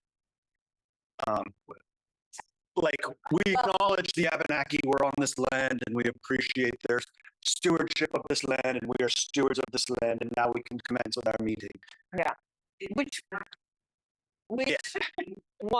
I mean, and I don't want to to spend too much time on it. I just want to say it because it could be something that we think about if we revisit the stuff because If we say like we approach everything with integrity and curiosity, that feels very unclear. I think the point of norms is to break down what that looks like, so that I was saying to Kristen, like norm setting is, if a group of kids are going to come into this room and we just let them all come in and then we get mad at them for climbing on things and running around, versus outside the room saying you're going to go into the room, it's going to be walking feet. Keep your hands to yourself, no climbing on anything that doesn't belong to you. Then that's norm setting, right? Whereas we say, hey kids, act with integrity and intentionality in all things. They're intentionally climbing up. Right. And of course we're not necessarily just spreading this for kids, but for grown-ups too, right? So, setting things like, having it show as accessible as possible. Yeah, show appreciation. Make space, listen, those are reminders that feel more approachable, I think, and more, you shouldn't have to then break down what they all mean. Yeah. And I agree, it can feel a little bit land acknowledging, sort of like, welcome to the wise counsel and lead to all things, goodness and grace. and I don't want to diminish the exercise at all. I just want And I think you're highlighting. I'm just thinking about a way that's, I've had people say things about, there are some people that have very different sort of views of the world and they can find certain ways of communicating or setting expectations as presumptuous and offensive. I think you're highlighting some of the diversity of perspectives and opinions in our district, which is a very healthy thing because I think there are also people within our district for whom the land acknowledgement is very meaningful. Yeah. You're just using that one example. I see what you're doing, though. I think it's important. So, but like, there's some people who have you take your shoes off when you enter the door, and there's other pieces to it. It's like, we don't care. Yeah. I think to me, this exercise is we are telling people when you enter the board, it's a shoes on or socks only policy. and I think if we think about it that way, right? Like, yeah, maybe somebody's going to grumble about that. Like, I'll take my shoes off. They're monk boots and they're really big and muddy, whatever. But like, sorry, like that's the space that this organization has established. If you don't want to take your shoes off in my house, we can hang out on the porch. Like, but take your shoes off is very clear, and clear is kind, right? Where it's saying like, treat this space with integrity. Right. What does that mean? That means like shoes are nice. I think it's important to. It's hard to set boundaries, but it's important to set boundaries. Yeah. I think we live in a space today where everybody decides what their own boundaries are. Mm-hmm. And sure, having 250th, and like as a community, we have to find some common ground to like figure out how to operate. So I think we may find a little bit of friction with this. Hopefully not, because these are pretty vanilla. But I think we should be ready to it, and if we receive it, then we'll be receiving that feedback with gratitude and openness. Exactly. And we'll say, we appreciate your concerns, and we'll revisit these norms. Here's the mat for your boots, and here's your chair. I think that that's okay. So Scott, these are the norms we've landed on. You just 1 minute ahead of that. Great. And thank you everyone for your work on this. We're going to take a 5-minute break so that we can get started back at 9:45. Because we got a lot of work to do using these norms to set goals for the coming school year. You can use your break to sit right where you are, or you can get up, move around, stretch. Do not climb on the tables.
Congratulations on your son's graduation.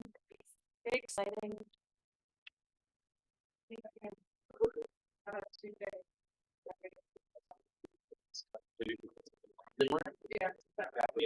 Yeah.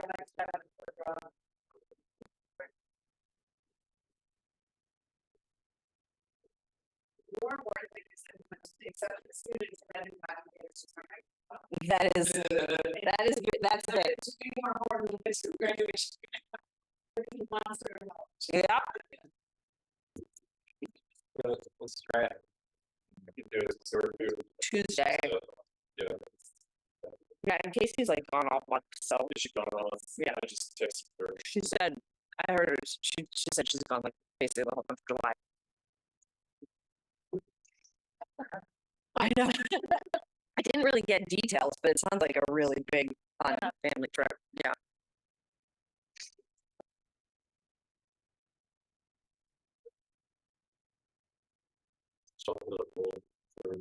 Yeah. 8 a.m. It's high school. So,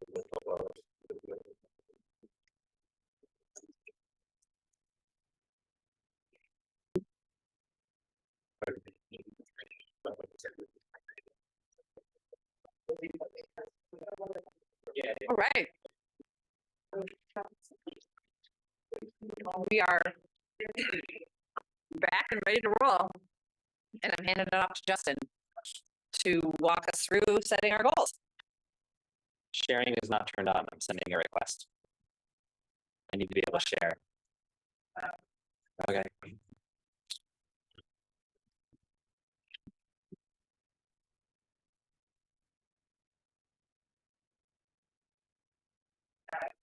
I have to set some setting. Hold on 1 second. Bear with. Hold music. I'll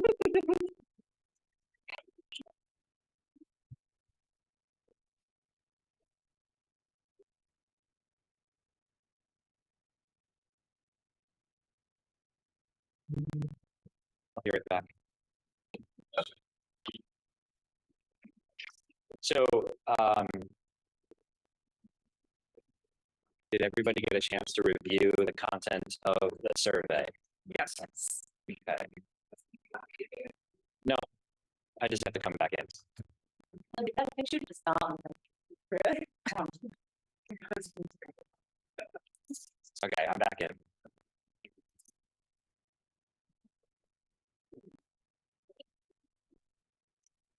And there we go.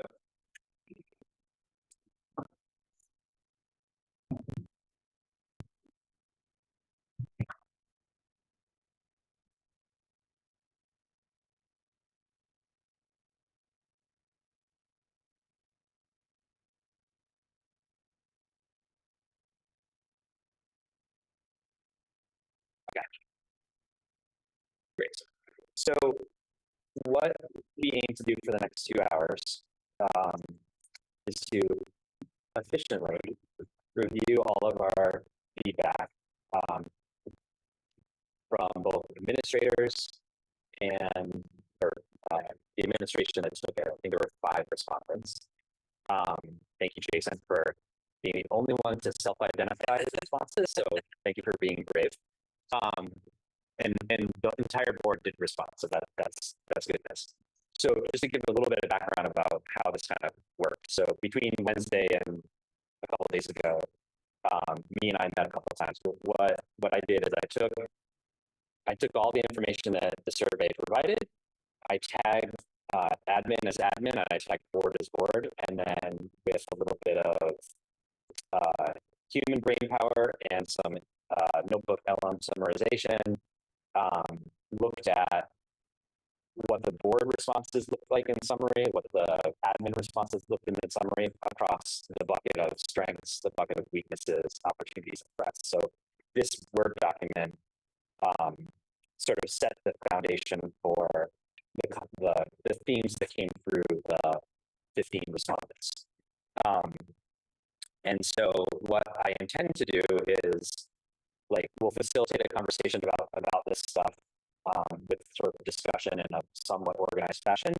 And then we will, I created a ranking survey that we can do live here in the room and on the screen, and we'll pick through the topics that were summarized, and that will help us narrow themes, topics. I was talking to Mia, it's like I don't know what vocabulary word to use, but like we'll narrow down the stuff so that we get to some focus topics, and then hopefully, in a perfect world, we would leave this room with well-articulated goals with action plans and success measures. We're not going to do that. I think if we do, awesome. I think to me, success would be is that as a board, we narrow down our focus and at least know who's walking out of the room with the accountability to follow up and think through this stuff. And I think the objective would be that we each assign ourselves, or each are tied to some homework assignment between now and, I want to kind of say, Libby, maybe the second board meeting in the fall, because who knows what's going to happen between now and the first board meeting. There might be like lots of business that we need to take care of. But early in the board session next year, we should be able to review the next draft or iteration of these, such that we're in a position to say like, yeah, these are our goals. And how that comes to be will be part of the discussion today. I don't necessarily know that there's like a clear path yet. Before we dive in, I just a little bit more about the framework, just so you guys know kind of how I attacked it. So when I was summarizing it, like summarizing was pretty easy, but I also thought that similar to the norm we just talked about, like we look at the data from multiple angles. So I provided like what the most common theme was, just so we all have that as a reference point. But also at the bottom of the document, there were some unique insights, which I think is important for us to look at. So, there's what, 12 of us or whatever the number is. We don't all think the same way, and in some instances, some of us had like some really interesting, inquisitive sort of points, and so I feel like it's important for us to sit with that. I also worked to try to summarize where throughout the survey results there might be tension or discrepancy. Like one person feels strongly that this is a benefit, one person feels strongly that this is a challenge or a negative, and just to give us a little bit of space to sort of like think about that and see like what is it really. So that's where we're at. I think what I've done is created more surveys, 4 more ranking activities, sort of similar to what we just went through with the norms, but it'll be on the screen and there's live voting, so you don't have to get out your phones or whatever.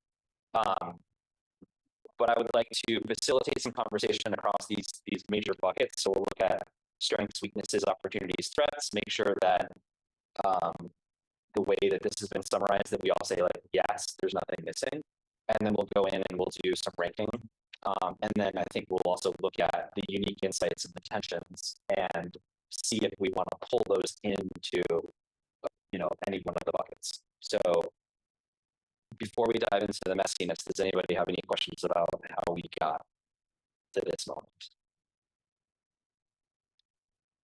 Just because this is being recorded, can you explain where this framework comes from? You didn't come up with this off the top of your head. Like, why is it strengths? Where does this come from?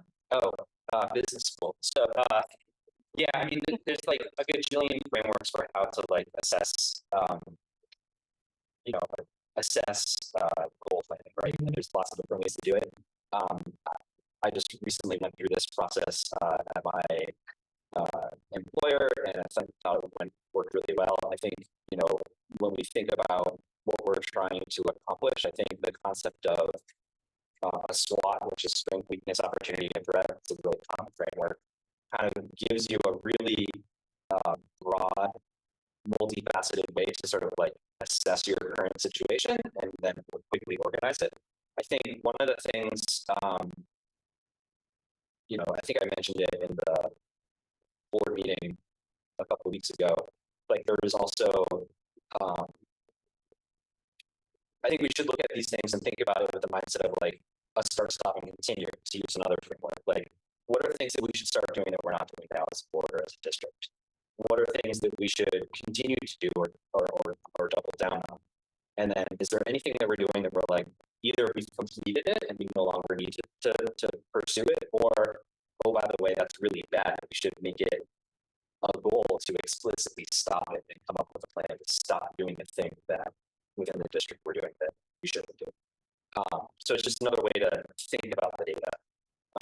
And these are just ways to sort of expedite analysis so that we're not, it's not me standing on a whiteboard saying like, all right, what does everybody think is important?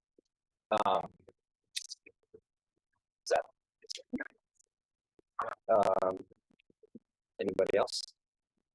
Okay, so I'm gonna just kind of go through for the sake of public viewing this Word document, and then we'll get to the voting, the discussion. And Sam, can I assume that you're helping take notes? Is that fair? Yeah. So perhaps unsurprisingly, the most common theme that came through in the survey was that we have to consider the state level financial and legislative volatility that we exist within. And that's a broad statement, but I think it's true.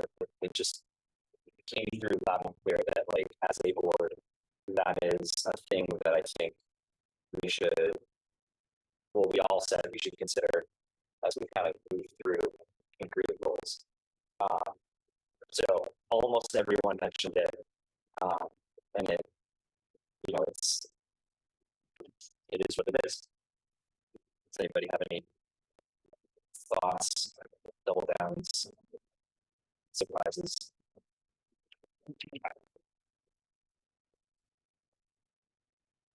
So, because AI is free, I took advantage of it and created these really funky word clouds because it's kind of fun.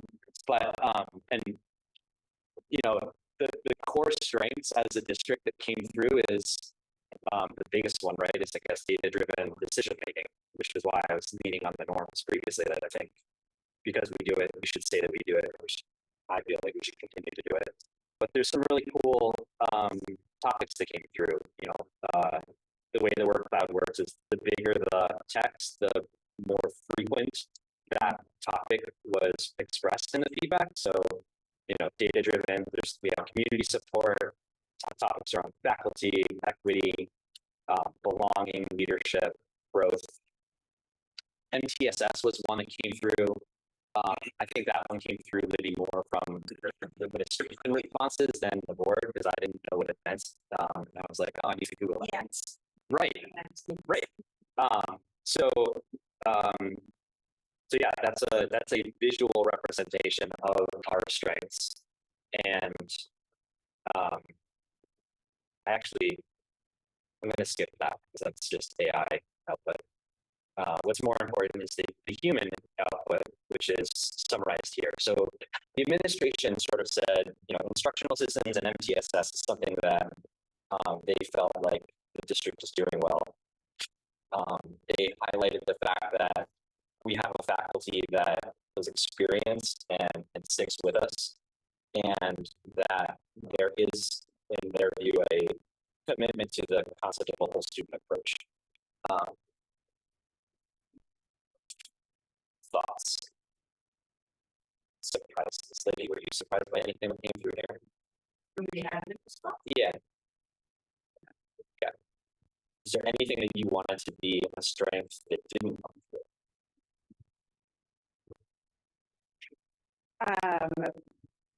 Well, we do have a strength in our financial resources that's not there from our admin. Our fund balance is huge compared to other districts. So that provides that. That was a unique insight that I think came from students. Yeah, it came from Mike, yeah. But and then that's right. Exactly. He didn't identify his name, but yeah. Yeah. Sure. So, but that is a strength of ours, that we have a fallback mechanism and finances that others don't. Yeah, and the only reason why that one probably didn't make it is because the way that I asked, maybe this is another process one, the way that I both leveraged AI and reviewed this is I said, I only want a summary to be things that showed up more than 4 times across the full breadth of. So this is a majority rules strength. It's not another way to look at it, which is like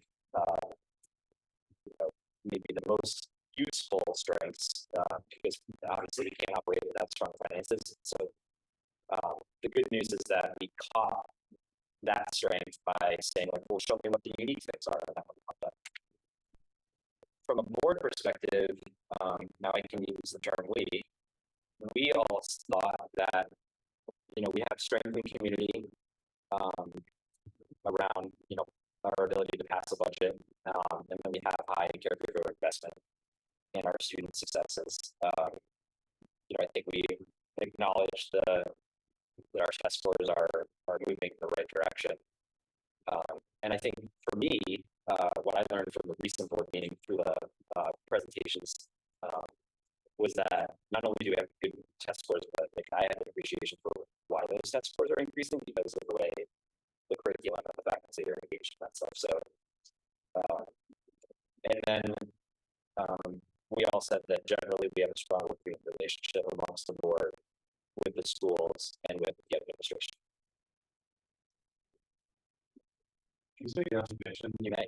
Like a new strength.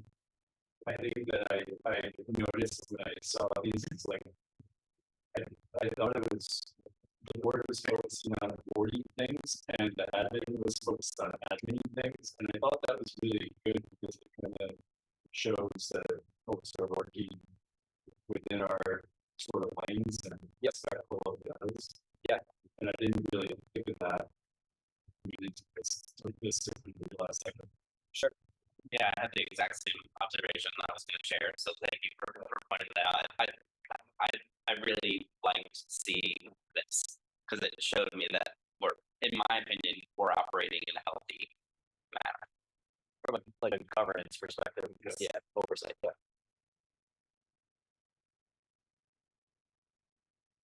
Yeah, I wish more of my team had filled it out. There's one principal who filled out self-identified, so the others are not principals. They're distributors, so just based on the answers. So Well, we encourage you to hold them accountable. I will. When I say fill it out, team. So those are the strengths. So I think what I've done is I've taken these 6 bullets, thrown it into a survey. We'll rank them. We'll do ranking all at once at the end. But to be honest, like my opinion is that these aren't super useful for the goal setting process in terms of like, we're not going to be like, yes, that one, now we're going to go do something. I don't think. And to me, the strengths, if you think about it through the lens of like start, stop, and continue, I don't know that there's anything on here that we would want to stop. I think we kind of by default have to continue to do these things. And so maybe what will happen is that we'll want to, I look at this as, is there anything on this list that we meaningfully want to double down? Because we're going to have a whole host of opportunities and weaknesses and threats that are the things that sort of infer that they require attention. And so if we think about, again, one way my square brain works is like if you had $1 to spend on, and you only had $1 to spend, you could only buy 5 things. Like how do you allocate that? Because that's the way to say we've got a whole year of work to do ahead of us.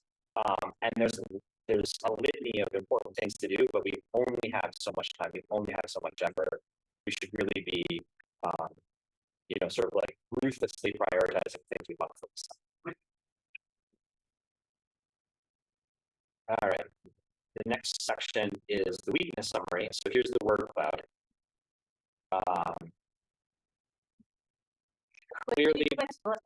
I think it's important that we keep in mind, it would be great if our goals for the district touched on these things. And I think largely the current ones do. And to keep in mind, we're asking the district to continue doing these things and focus on the things that we're setting as goals and to make sure that we're just aware of how much we're asking from the district if there are extra things that are on top of this. Because a lot of these things, like tier 1, bullet point 1 and 3 on the admin responses, is a huge amount of work to do what we do in terms of holistic student support and MTSS model. All of that is massive amounts of work, and be sure that we, even if they're not named explicitly in goals, that work still has to continue, even if we're adding on work around legislative stuff. Yeah. So maybe one way we do that is we have this is the other thing I guess, maybe is worth mentioning. So, the fact that we looked at this and we said, like, great, we the admin team, we the board, we're looking at the right things, and there's not a Venn diagram that sort of overlaps, is a good thing. And so when we look at the content of the survey results, and maybe this is done at a more granular level, but there might be things that the board identified. It's not for us to do, but it's for Libby to consider to inherit into her work as the administration. And vice versa, the admins may have said, hey, board, we really want you to focus on this topic because it's not within our span of control or span of governance, but it's important to us because there's a flow down or a relationship there. So I think, like, as we talk through this work in the next 2 hours, my expectation is that we may find something that we put into a parking lot and where we say, like, this is really important. As a board, Libby, we want your team to focus on this, but like we don't do that, but we would like you to. And there may be something, Libby, that your staff sort of identified, and it's for us to consider sort of like embracing that we have support.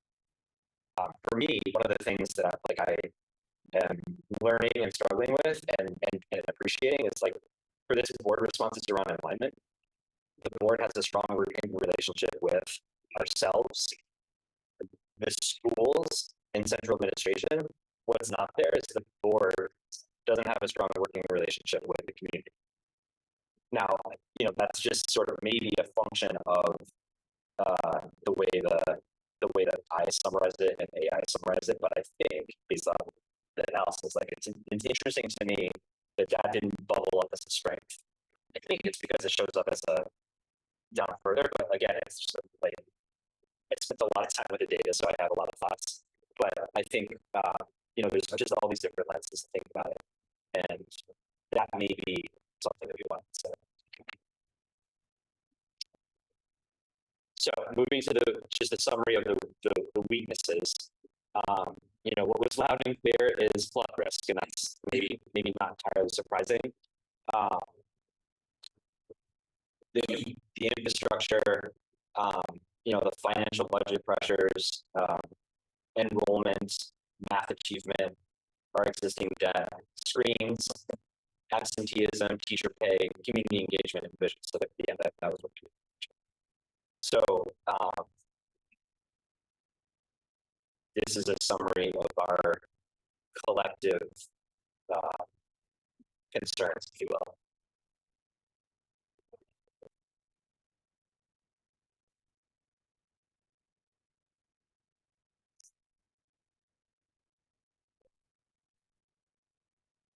So the way that sort of articulated itself across the two main responding groups is, surprisingly, actually, administration focused on infrastructure and flood risk, aging buildings. I wasn't really sure how to interpret this, but it came through loud and clear. But there's this gap in problem-based thinking for students, which I think maybe is that a different way of thinking about, like, the executive functioning work that we talk about, or is that different?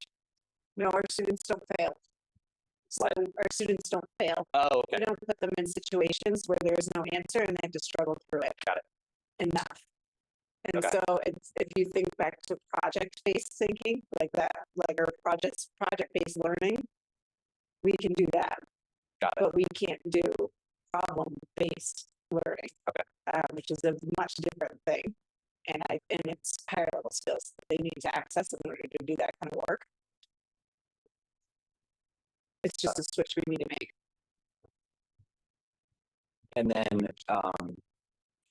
And I just want to state, I don't want to sound defensive, but there were two principals, I didn't see the bottom one, The lack of building level experience in the central office administrative team is just not true. That's yeah. not accurate, so it probably shouldn't be here because Mike Perry's our most veteran principal of our whole group.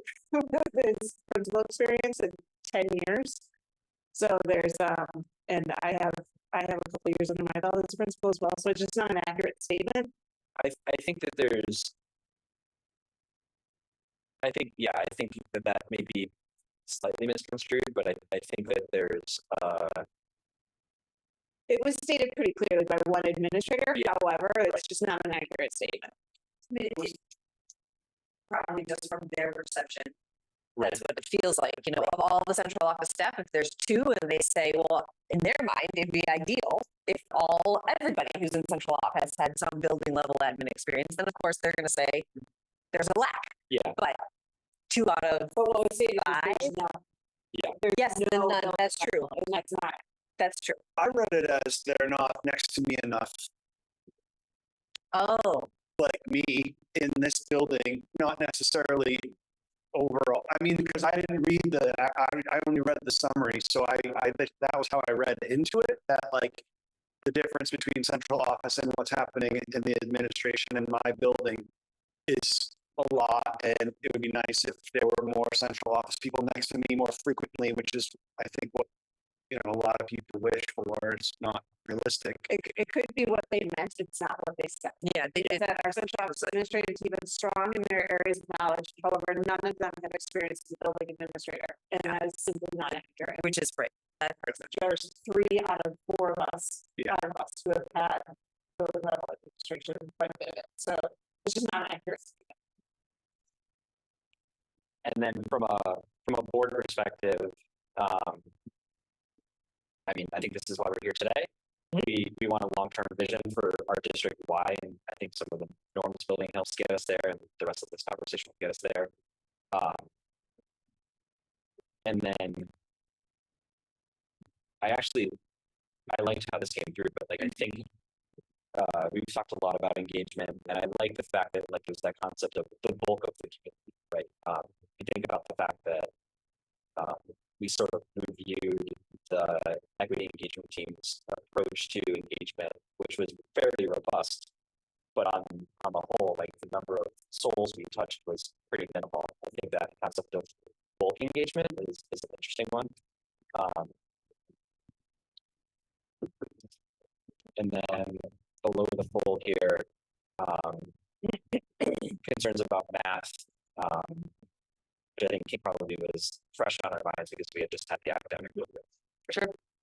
And then the last part here is about attacking and retaining specialized staff due to pay, which bummers, we just did a really good negotiation, but Is that true? Is that a board? I need to know more of what the person's talking about.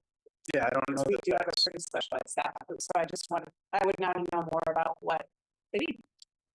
So I put that or something similar to that, and what I was thinking about was we've had at times open special educator positions for long periods of time. So like that's an example to me of not being able to attract or retain. Yeah.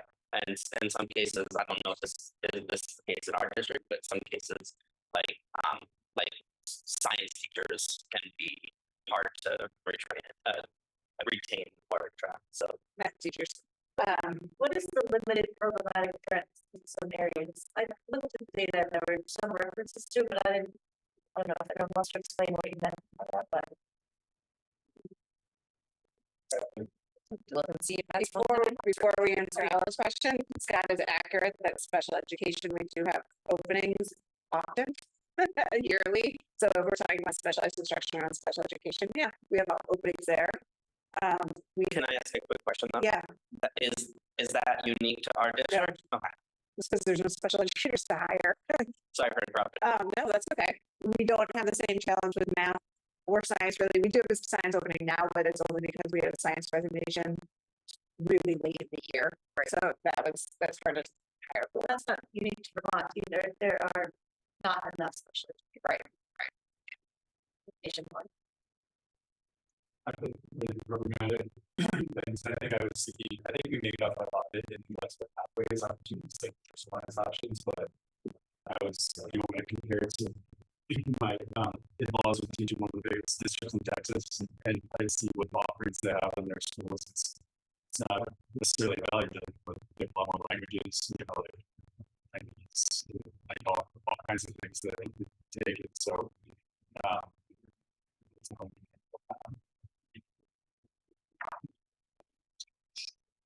So from a weakness perspective,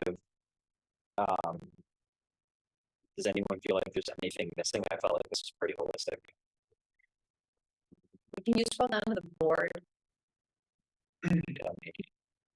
It's interesting that flood risk and infrastructure, there were a number of words like that in the word cloud that were very large, but it didn't actually show up in board Yeah, responses, although I'm pretty sure it does in threats, threats. and that's why the word cloud I was like, Yeah. that's just AI trying to be cute. But yeah, Well, and I mean, I was thinking about this, like, it's sort of semantic but like, is it a threat or is it a weakness? Yeah, it's a little, It's like overlap. Yeah, the answer got is it. yes, yeah, exactly. right. Something that I noticed when we were talking about kind of admin things and boardy things, to me, the strengths we talked about seem very much like us with our board hats on. This to me feels a little more like us with our caregiver hats on, which in some ways is good because we were elected by the community, and I think this reflects a lot of community concerns, if there are them, about the schools, but it was a little more in the weeds and a little less high level and our analysis. So I'd be interested to see with threats we went back to kind of more board governance or I was gonna say, we'll find out. Yeah. Yeah, I personally sort of struggle with the SWOT framework because weaknesses, opportunities, and threats. It's like it feels. I think it's just a forced way to really try to interrogate. I think that in reality, it's like strengths and weaknesses, right? So moving on to the opportunities. This one AI went really creative. I know, right? It's poster. Yeah, and I like the font too. Like it's just kind of amazing. This is what we have to look forward to. So obviously the opportunity that came through largest was the strategic merger. Now what's interesting is that that's a topic which could be viewed as an opportunity, it could be viewed as a threat. And it's listed in both. I think It is. Yeah, I think it's one of the. It is.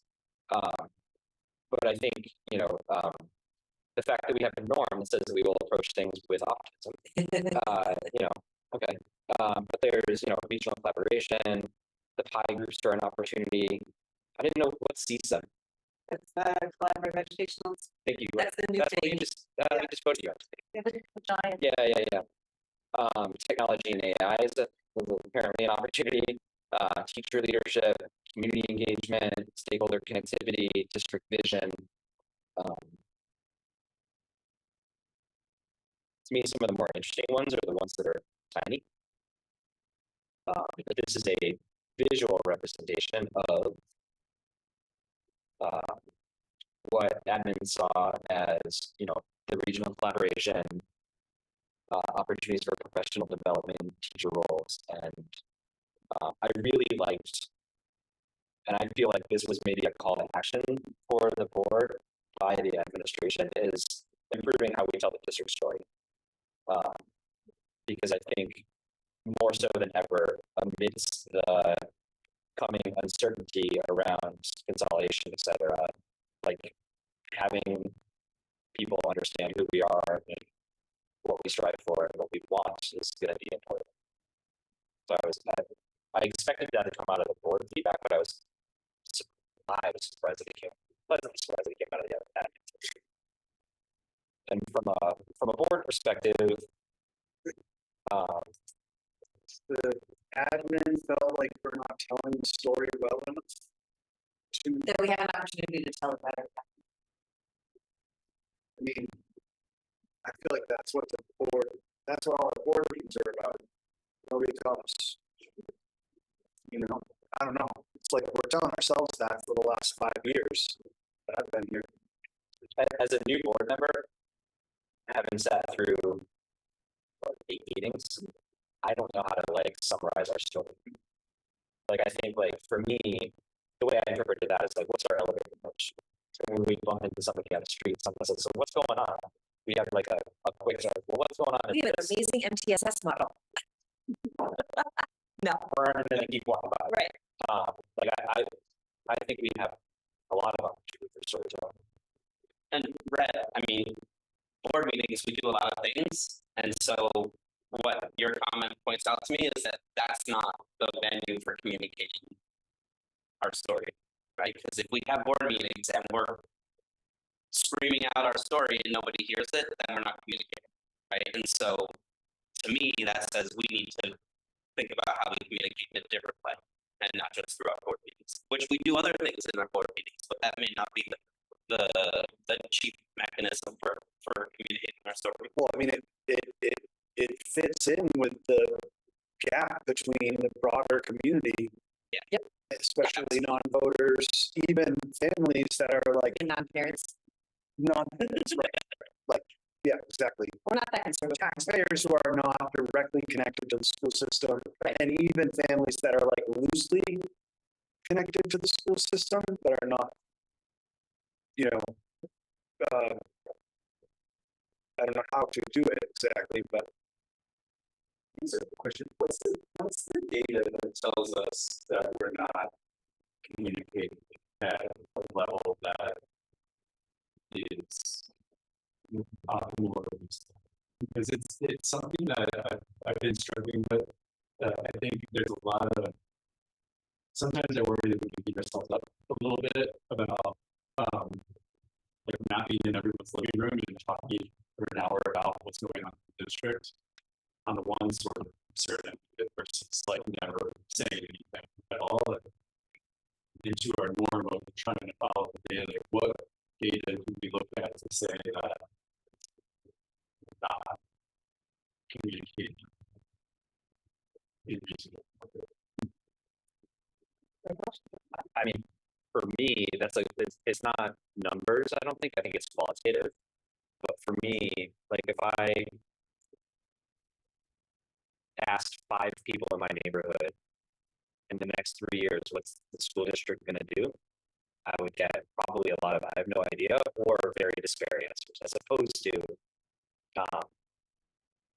you know, an organization that's out there. I'm trying to, Greenpeace, like what's Greenpeace trying to do? They're trying to save the whales back in the 80s. Like that was clear and self-evident. And I think like for me, there's actually a comment down below where like we would benefit from a Nike like branding message that says just do it. Like I think that's, to me, that's what this is speaking to. It's like it goes back to the elevator pitch, but that's how I'm That's fair. It's all because I at times think, right, like thinking about there being like a forum more often, thinking about actually focusing on thinking and talking about how we're communicating. Other times I don't think we do, but I don't know how we can agree on. I don't know what we would look to say that as of summer 2026, we're at like 6 on communication and we want to get to, you know, like what we would. Sometimes we can put as much out there as possible, but so getting any better. yeah. Well, I think it's an important question too. And to me, some of the data that pops up would be like, we have budget setbacks. I mean, that to me would indicate people support in some way with their own dollars what we're doing at the education front, right? Not everybody has budgets that pass. And so, you know, maybe we could always, I think, do a better job at explaining what we're doing, but to some extent, people show up, they vote for it, they pay the taxes for it, they pay the bill. That's data. Definitely we have high teacher retention of very qualified teachers. The pay is not where some of the other districts are, and people still stay working here. We have people who line up to try to be with their kids in this district, whether they live close by or not, and have to make a move sometimes. Like those are all I think, data also that show that they're supporting what we're doing.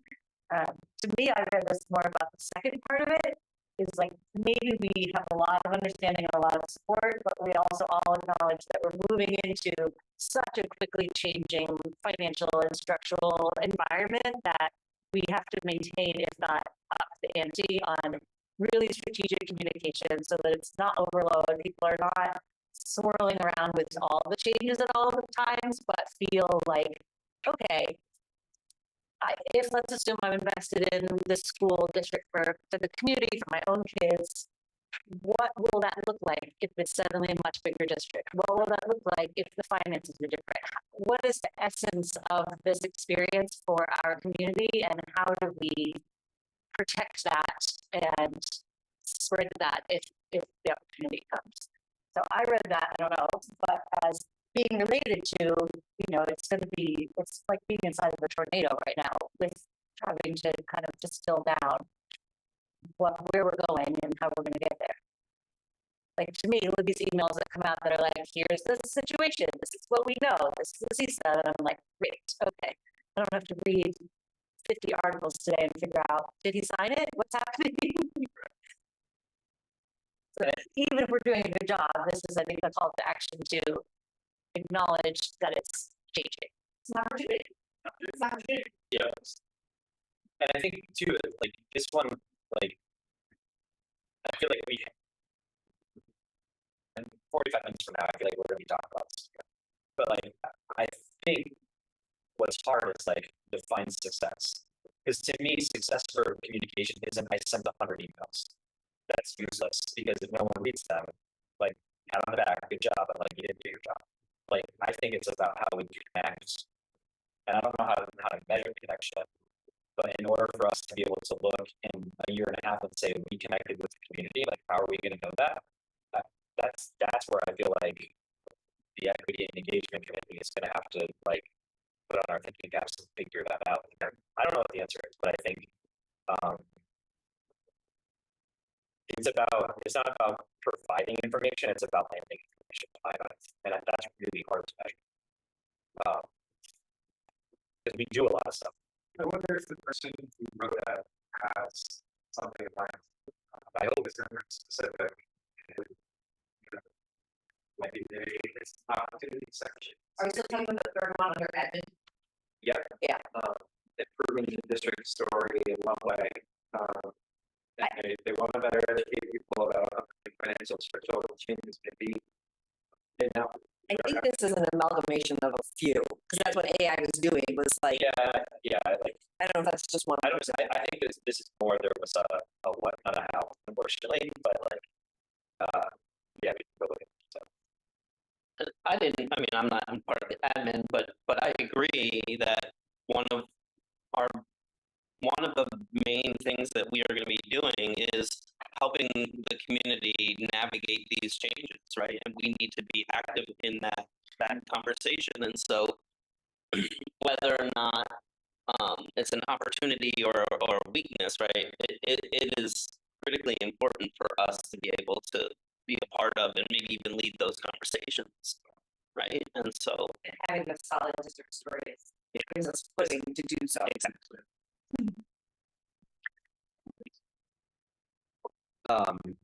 Just to keep us moving. So there's an opportunity, I guess, related to the new board membership. I think that this I interpret as like there's new. It sounded like a cat. I think that I read this as like there's new board membership and there's new perspectives, and we're gonna therefore interact with these long-term goals. I don't know, there's more than that. I think that this one was interesting to me, like just this opportunity to like how do we attract more students? The new merger situation, sort of suggests that there's a minimum quota that needs to be considered. I think to me that was one of the things that jumped out of the article that you sent, Ella, about what Waterbury is thinking about. And it was a really interesting article, and then someone was like, "Yeah, but we still don't meet the quota." And I was like, "Well, that's cool." A lot of good thinking there, but it doesn't meet the minimum necessary requirements. So what? Suggest. Sure, fair. Yep. Yeah. So yeah, I think this is an interesting thing because I don't know that as a district we like to put my like run it like a business. Like, are we marketing ourselves to attract new students? Like, is that a thing we want to do? Is that a thing we should do? I don't know, but it came through in the survey. And then, as you all know, this one's near and dear to my heart, and it came through. More than one of us identified it, but like, I know, right? Somebody with a bunch of business. Statistics, but statisticians do. But I think like, we've got a lot of data. What is the data that we want to pay attention to? All right, the last quartile of the SWOT. This one was really funny to me. I love the gavel. Yeah. State mandates and mergers, the funding formula, floods, budget pressures, infrastructure, the climate, the AOE, enrollment. It's like this is a doomsday slide. Yeah. I mean, there's a lot of things to navigate, right? Yeah.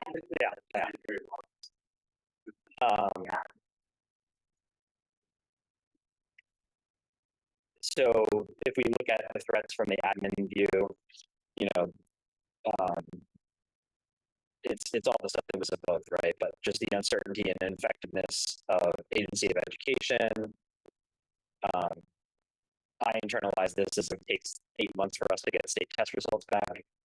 I'm not going to let that go. I think, the concept of declining population certainly does not help us as we try to figure out how to meet suggested population levels and maintain those things. And the rising healthcare cost is real everywhere. And then I think we've talked about this sort of organically as a board, but that concept of a loss of identity of MRPS in that next new world, how do we maintain a focus and retain potentially ownership of the things that we feel are currently important as a district that we would want to maintain. And so that's the administration's perspective, and the board perspective. I left this in because sometimes I just am humored by what AI does, but the insane state funding model, which is in a constant state of flux, and the fact that there's going to just be these rapid shifts that we every district is going to need to be navigating as a threat. So this kind of, to me, ties a little bit, Rhett, to your point, where it's like we may be in a position where we make a decision and then the data or the information or the guidance changes and we have to revisit a decision. Like, I think that's how I was interpreting this polling. Climate and infrastructure risks came back, flood danger. And then just the fact that the merger work is a new big body of work that wasn't in existence a year or 2 years ago, that's now going to be there. But oh, by the way, all of those things that the district has been doing still needs to happen.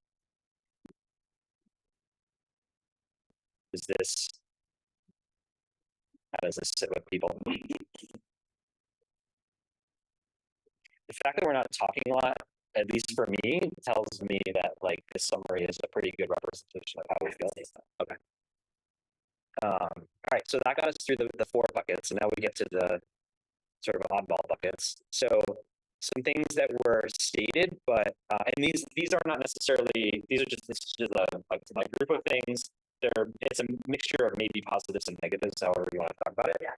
But it's really staff absenteeism, screens, privilege, the elevator speech. Interestingly, someone mentioned friction between the board and administration, so that's an interesting thought.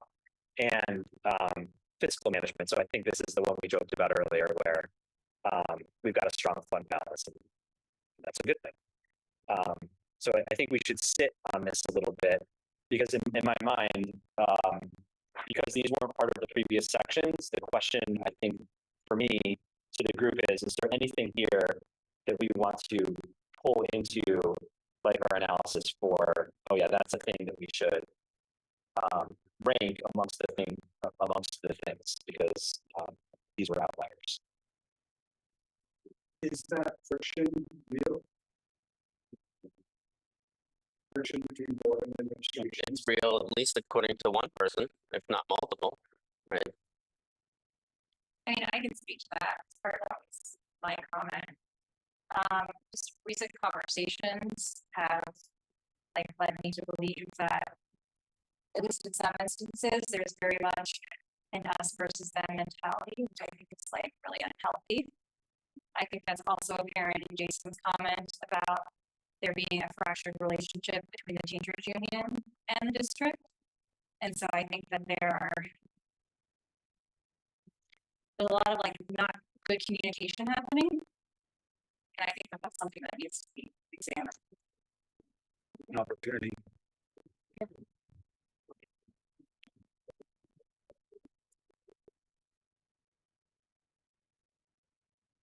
It's a little, I can see how they kind of go hand in hand, but the union challenge is maybe a more difficult challenge than an administration board schism. I feel like that. It seems like there's just more opportunities for collaboration, communication, improved communication. It's harder with the union. No, from my perspective, may not be true, but there's not a lot of opportunities to connect with the union. Right. Very small parts of the relationship between a school principal and their union leadership. So it's also not seeing an entire perspective. You can draw lines there where you don't have the whole picture. And there's been efforts to try to make more connection, but they've not been successful. Yeah, I just see them as two different things because we have more of a working relationship with the administration, but I also think that there is opportunity for the board to demonstrate a great appreciation for our teachers. Hopefully some of the norm setting conversation can get to, expectations around communication and, making sure that we also pause to appreciate the work that's done and, just are aware of, all the things that we say and that people, it's not riveting necessarily social environment to be here and watch the board meeting. Sorry, Jake, but that, there are people who really do pay close attention to what we say and how we say things. So we should really hold ourselves to a high standard in all that we do. To me, the thing that was interesting on this is there are, having lived and worked in Vermont, Virginia, Pennsylvania, Texas, Chicago, and Maryland for the last 10 years. None of these are unique to Vermont or to MRPS, except the privilege piece and the fiscal management strong balance fund. Those are two things that we have that are, privilege seems like they're using it in a couple of different ways in that one, but the idea of having resources and social capital and also money capital, are obviously things that really set us apart and are things that are gonna, be things for us to think about in the coming changes, but all the other things are really nationwide, right? Everybody is struggling with absenteeism, being the low student population above screens, what to do, how do we explain who we are. In other states, you really have to sell your school and or your district because there's so much school choice. Whereas here, we really have some resources that other people do not. And I think we're doing a good job of deploying those resources. So your question, Justin, is should we move any of these if they don't already exist into the main theme areas? Yeah, because the way that I structured the next effort here Right. is like, we're gonna go kind of like, we did with the arms like this, force rank. Yeah. Strengths, weaknesses, threats, and opportunities, and because those were things that showed up more than 3 or 4 times across, these are outliers. As an outlier, do we want to say like, oh, I didn't think of that? Because we can think of that and say, now that I've seen it, I like that, and I want that to be something that people. I wasn't even aware of the first one. Yeah, is that true? Yeah, and I can vouch for that because that's one of the like holy smokes moments that I had at the UES caregiver meeting when Rachel mentioned that at one point, like, I forgot what the number was, so I'm not gonna say it, but like there was for me a large number of teachers that had been out for a week period, and I was like, that's a significant percentage of your staff that's not here. And for me, it's like, if we have all these goals about lifting up students and teaching them, the way that they get taught is that teachers are in the classroom. And so how can we be successful at reaching 80% statistic for a math outcome if the math teacher's not there, or science, or so. Well, I think my contribution to answering your question, Justin, would be it probably makes sense to pull number 1 and number 5 into the forced ranking so that we can see then. I think then it would sugar out. Do we see, like, is that something that as a collective of us, we would say, yeah, one person maybe said it, but that sparked something for me. And now I would say that this is probably a priority. That's what I would say. The other side, You said 1 and 5? 1 and 5, I mean, number 6, we already know it's a strength, so I'm not sure. Maybe we would put it, I'd be fine with putting that into the strengths and seeing where that sugars out. The number 4, I think, is already addressed in some of the strengths and opportunities and weaknesses and threats. I don't know, maybe it's because number 2, we know that the caregiver councils are going to start discussing that this summer and how we engage with caregivers around that. And the equity and engagement committee has already been invited to join that conversation. So maybe I feel like the ball's already rolling on that. So I wouldn't move it up. This is just from where I sit. I think I sort of agree with that, but when I think about of all the things that we're going to do in the next year, if we have $1 to spend, are we saying that we've already pre-spent some amount of money on screen time? In which case, it by default should be one of our things that we've said, yeah, we're going to spend. Like, I think we're spending $1 on it. The caregivers and the legislature also almost has a lot of money. But The top 2 there are things that we're taking, like we're talking about as leadership teams and in different ways with caregivers and stuff. So I don't. Just an board thing, essentially. Yeah, like the screen time, we're going to make guidelines and we're going to bring it to the board, right? To show you once they're done. And Yeah, so maybe what I mentioned before, like there may be things in this analysis that we say like, hey, let me take this as the administration or as faculty. Like, right. And those 2 things are being taken up. okay, so Okay, in that that's case, good to then I would say that 1 and 2 don't go into the ranking because they're going to be. Sorry, was it specifically the staff absenteeism or the student or both? Under one. We're continually working with students and we're talking about as a leadership team this summer, how are we highlighting the staff absenteeism rate and trying to decrease that number. Yeah. Without breaking contract. And there may be room in negotiations, right? Is that not something that gets put out in our original language or something? Well, we actually negotiated more time. Right. So that's actually the thought that I had, like having for a hot second been that negotiation space. It's like absenteeism, is absenteeism above and beyond approved time off, or is it just like you're in the classroom and you're not in the classroom? No, just think about it. They have 178 days in there, or 185 days. not all together students, right? 178 student days, they can take 19 of those off per contract. Yeah. Or 20, like one of them off per contract. Yeah, so say 20 out of 178 days.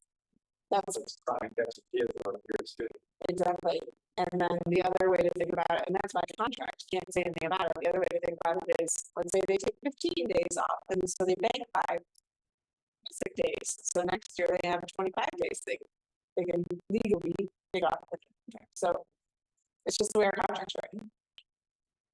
It's a good deal. So to me, I mean, just because they have sick days doesn't mean they all take them. Some do, obviously. Many don't. I think the point is it's indicative of something else Right. So we're going on. So what is that something else, right? I don't think we're trying to cure the number of sick days that people potentially can take. We're thinking of, well, I'm thinking about what are those underlying causes, and it might be that COVID has created everyone, like freaked out about going to school with the snow, right? And I'm not saying that's what it is, but like there are any number of potential underlying drivers of that I think I hear we need to talk. Yeah. We need to uncover. We need to figure out. Not changing the number of students in the contract. It's 10:49. It's a little hard to do. You have it. We have another hour. Lose an hour. Yeah. Right, and I think for this to help keep us moving, it sounds like we don't necessarily need to move 1 and 2 up into where we're going to rank as board. 4, we think is already included. Yep. 5, I was making a case for putting it in there and seeing where that sugars out after we do the ranking, and I'm good with 6 or 3, but they don't strike me as strong needing to go up there from my perspective. For 6, like you tell me about, I want to spend committee dollars on that, not $40. Like I actually think, we're doing a lot of good work with the operations committee, developing like a good relationship with the operations team at an admin level. So I feel like that's actually something where I want to spend part of the dollar next year, but I want it to be at the committee level. So I don't know how.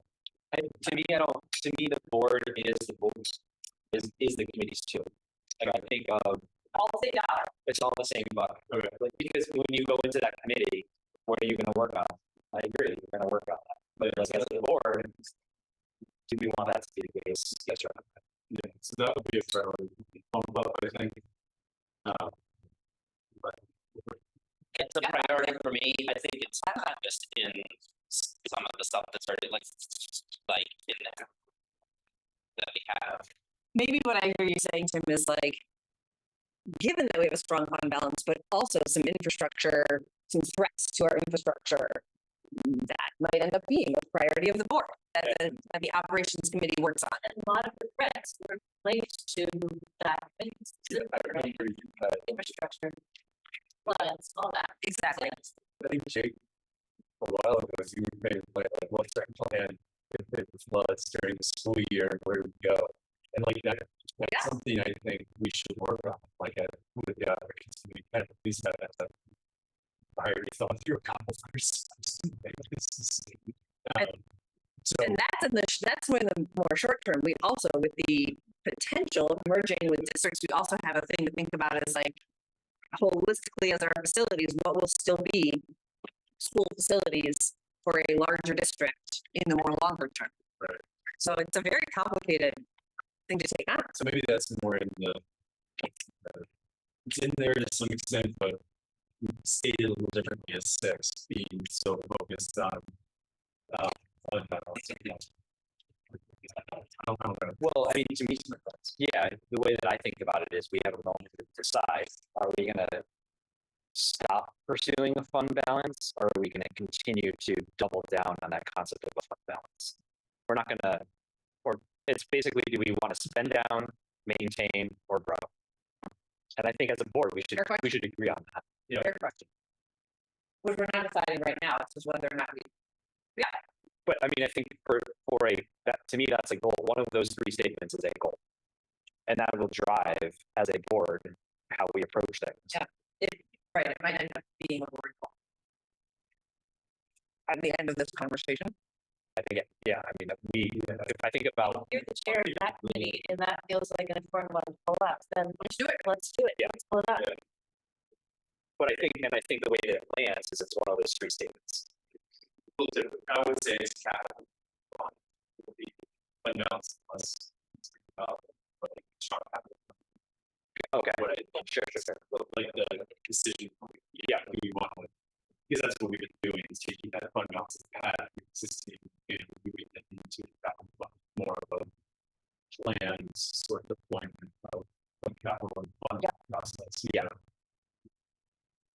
Okay, so from this, I think we've said pull 5 and 6 forward. Yes. Yeah. That's where we landed. I don't know if I agree with 5. Like, and I apologize if I'm just working with the AI summary here, but it sounds like the majority don't see it as an issue. There's one outlier that does, but there's another outlier that has the exact opposite opinion of that. So I'm not sure if it elevates the whole thing. It's something that we can start with. Well, the next step after this is we're gonna see the main themes plus anything we're rising from this in those 4 different buckets: strengths, weaknesses, opportunities, and threats. And then as a body, we're voting. So you would just, if that ends up being in there, you just wouldn't vote on it.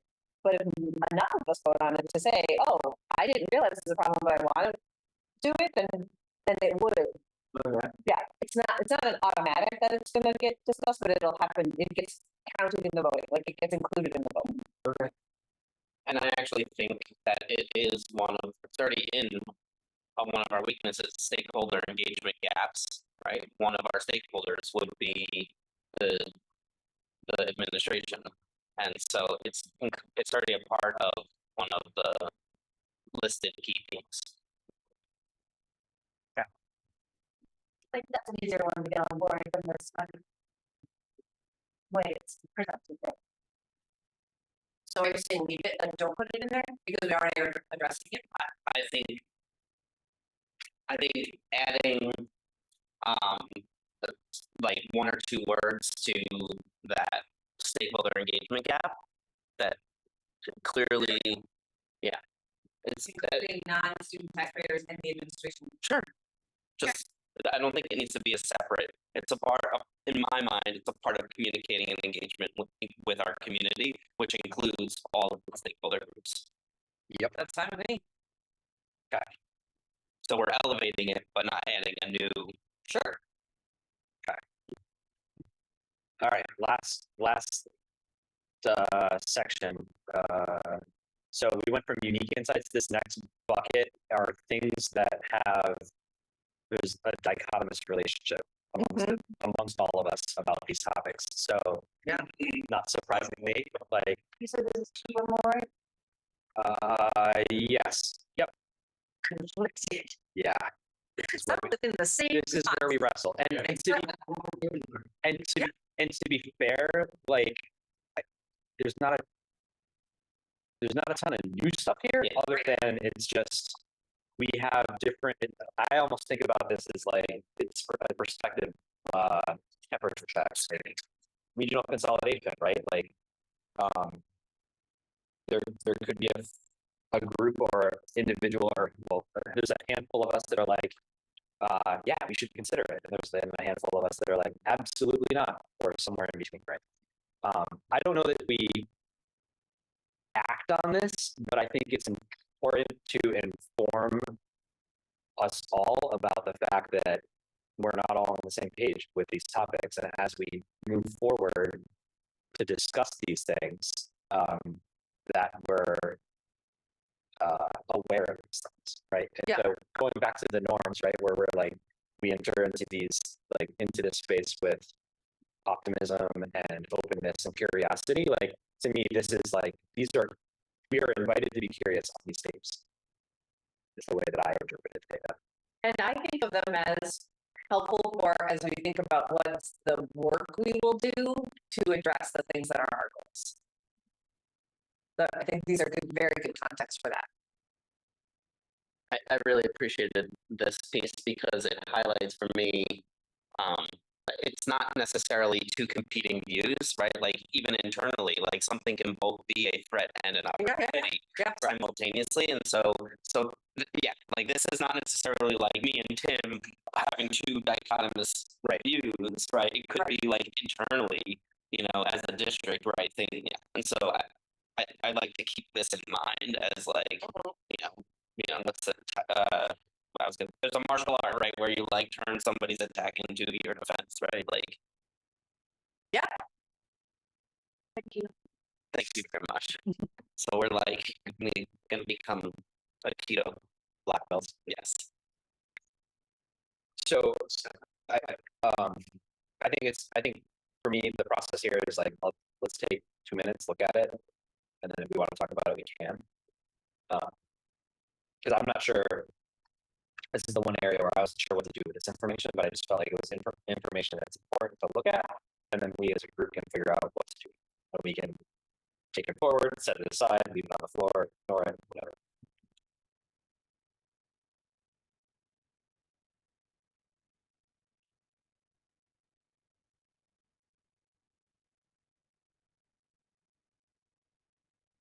The beginning of every meeting, we take a look at this and remind ourselves the tensions.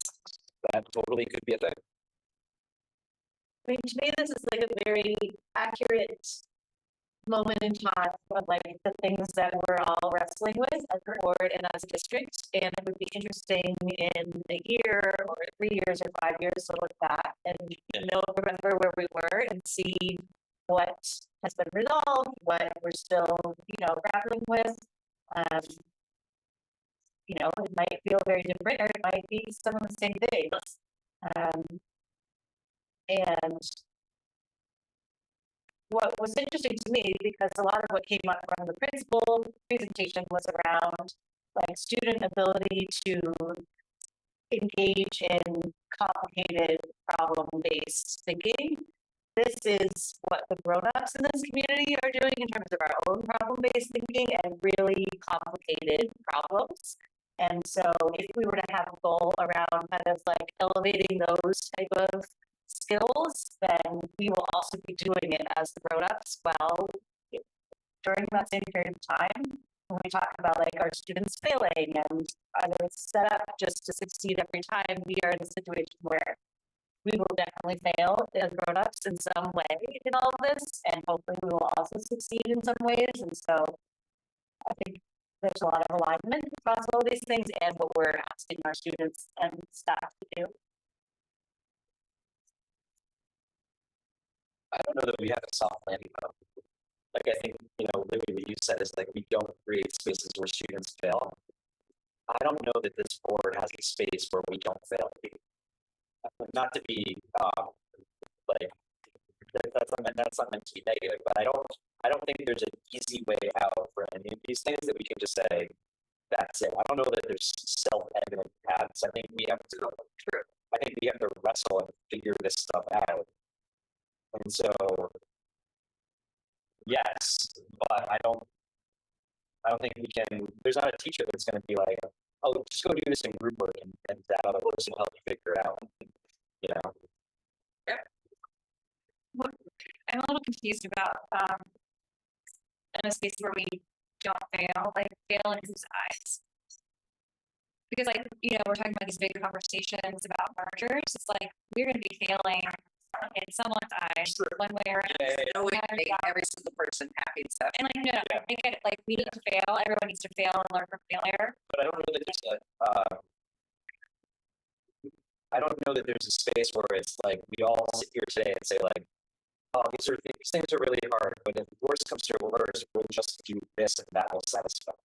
Like there is no, right now, I don't think, known for the merger topic. It's like we don't know it.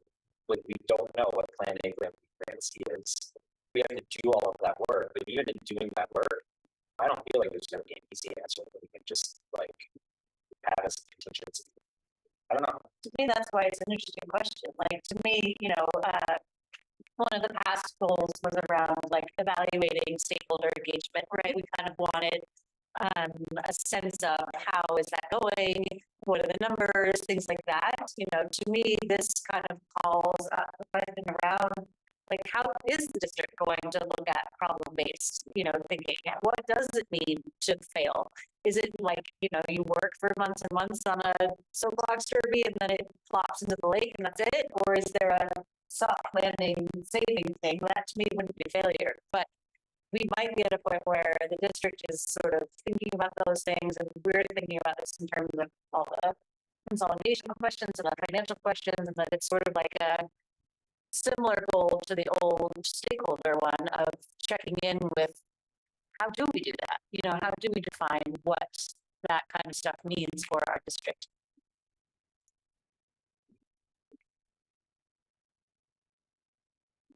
But I think it's important to point out a lot of this is kind of like intention because we don't talk as a board outside of these meetings, right? Like we, you know, everyone has their own opinions, people read things, you know, you make comments, friends make comments to you, and there's no other talking outside of these things, outside of these meetings, right? We're not allowed to.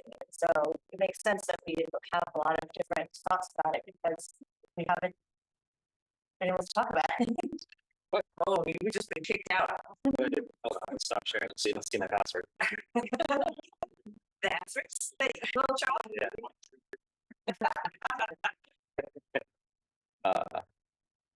Where did it even go? Keep discussing. Yeah. I just think these are, if what we're trying to decide right now is, do we elevate any of these into being able to vote on them? Is that the thing we're trying to decide right now? I don't think. No, okay. Maybe. Let me bring it back up. I'm not sure. I don't. Okay. My reaction was no, because I think for the most part, some of these things are already represented above. The only thing that was, hold on. The only thing that was interesting to me was, there's the weather. Oh man. No. The only thing that, so we've talked about consolidation, we talked about community engagement, we talked about scores, we talked about, I don't know if we talked about staff and leadership. I don't think that the previous content leaned into this concept of equity and privilege all that much, except for the fact that, you know, privilege as a strength was mentioned, right? But we didn't talk about equity and privilege and the related concept of weakness there. Yeah. So to me, when I, 3 days ago, I was like, oh, that landed there. That was the thing. Yeah. Just another time check for you. We've got about 45 more minutes. Okay. In order to So for try to get to a point where we have some goal. For the sake of efficiency, I think in the next minute, is there anything that we want to pull forward and add to the stuff that we've already talked about?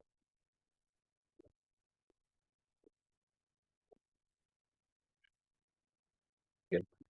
Okay. So, Sam, we said we were going to pull 5 and 6 forward from the unique insights. But that 5 was just basically adding. But we already admin covered up 5, to so it's really just 6 and 6. Whoa.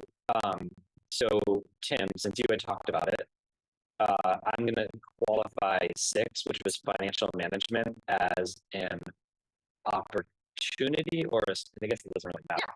But okay, so hold on one sec. I'll be back. You don't need to see me do all this stuff.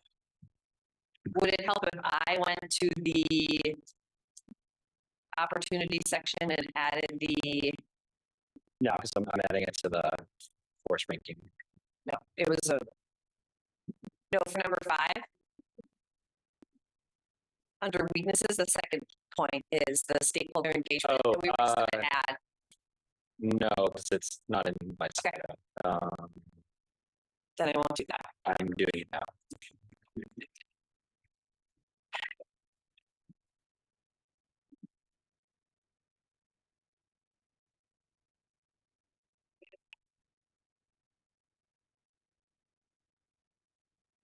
take 5 or 3.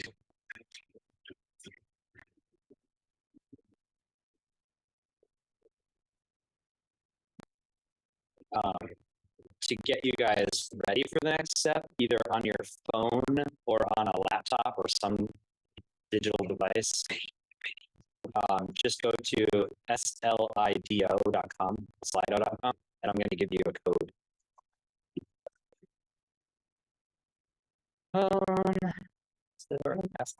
SLIDO. And it should look like a survey website. Yeah. And then I'll give you a code in a minute.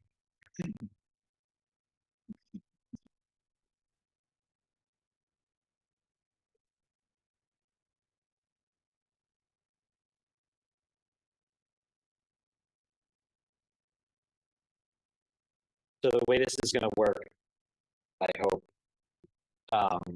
we're going to do it 4 times, one for each of the strength, weakness, opportunities, threats. It's going to force rank it. I think I set it so that we'll see the ranking happen live, which maybe will bias us, but I did it on purpose because it'll hopefully get us to a consolidation more quickly. And then I think what we'll do is across the 4 buckets, we'll start to say like, all right, we have that concept of like, we only have a dollar to spend. How do we want to split our time next year across the top buckets? And we either get to, 4 or 5 or 6 things, whatever that would take.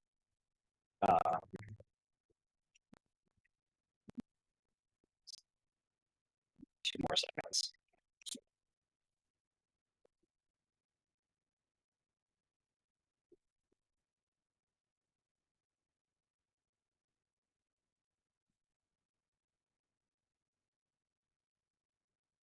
And this might feel, this might not work for the first one, like I said before, because it's the strengths, and so I feel like that's going to be the one that's most awkward as we're trying to figure out like what is this process doing for us.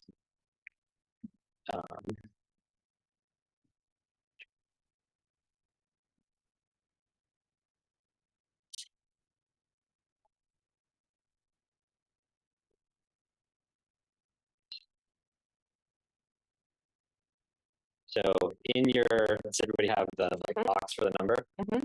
The number is 1339989.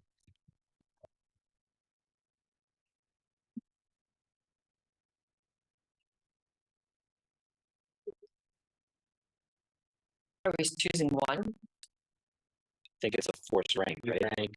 Oh, rank. So. Oh, I see. Another one will show up. You can Yes. I think you can change it.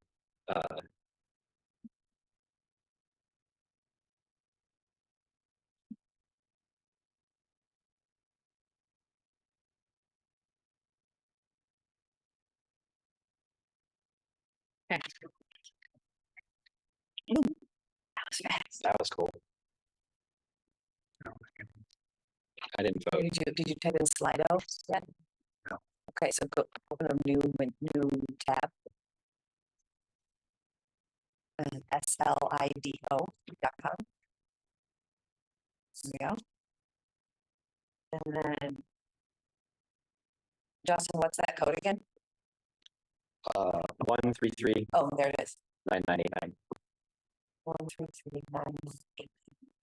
And then hit enter.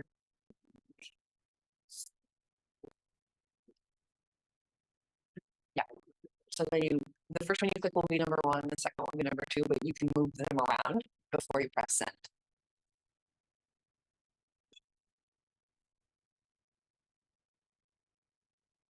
So the upper right, it says 4 of the 8 people have hit send, Yeah, that's what I guess, right?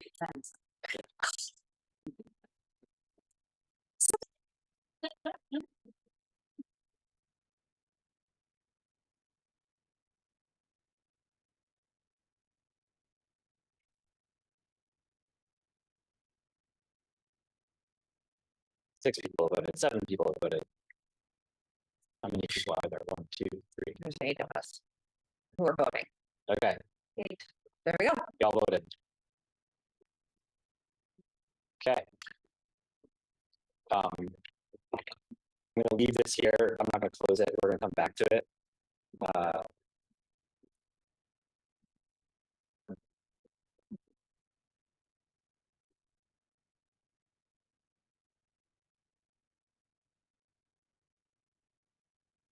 Come on, buddy.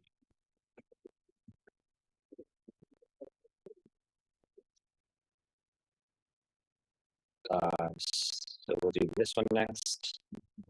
You're gonna do a new window, yeah.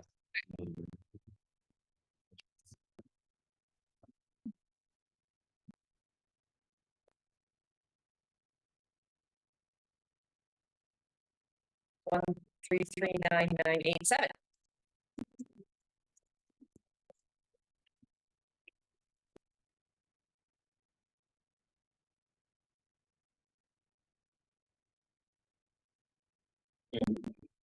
It's right there. 1339987. Missing them all in there. So as a note, Scott, the number 3 there, I added including yeah. admin as our fantastic fix.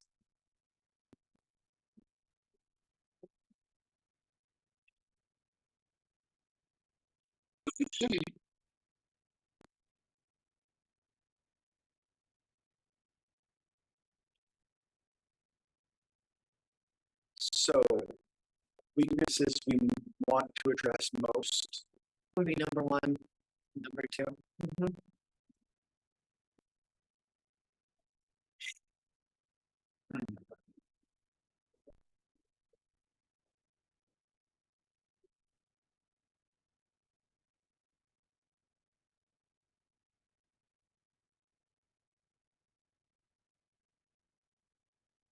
Can we vote for one of these, even if we don't agree with half of it?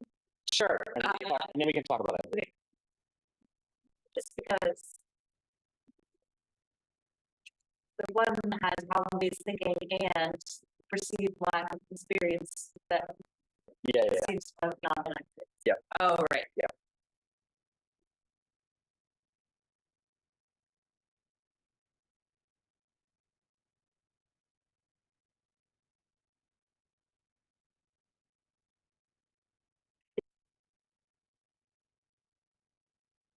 We got 3 more people.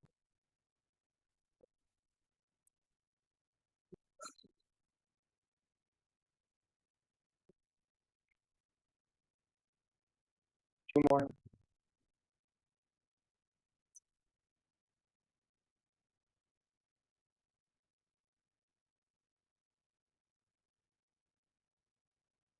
One more.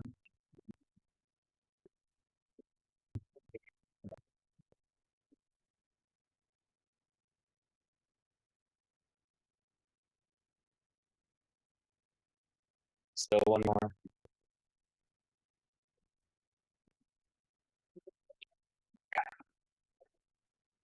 That's where we landed with weaknesses. We'll come back to it.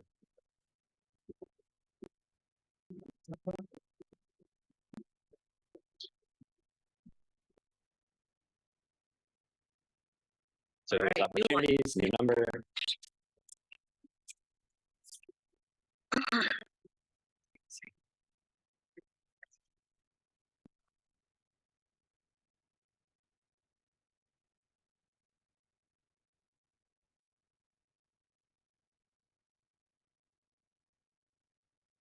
Right there.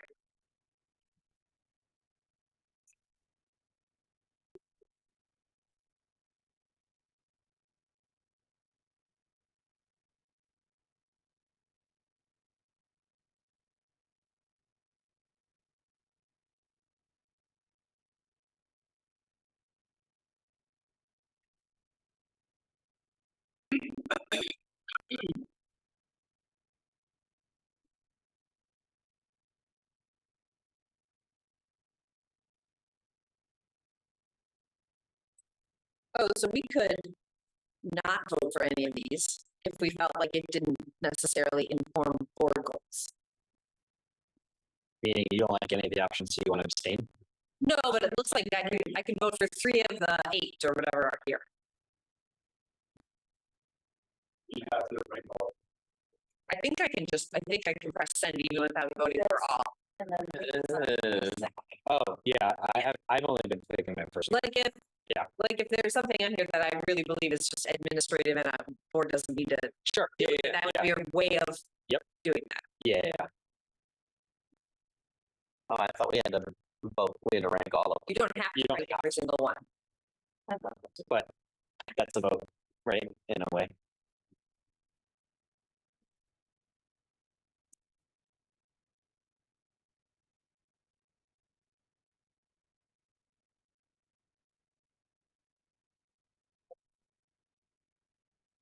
All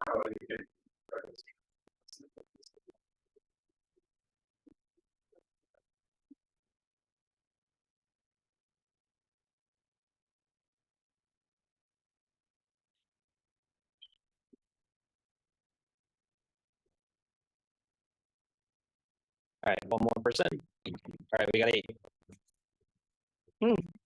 I think that's good. And then the last one.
I created this document. Why can't I edit it?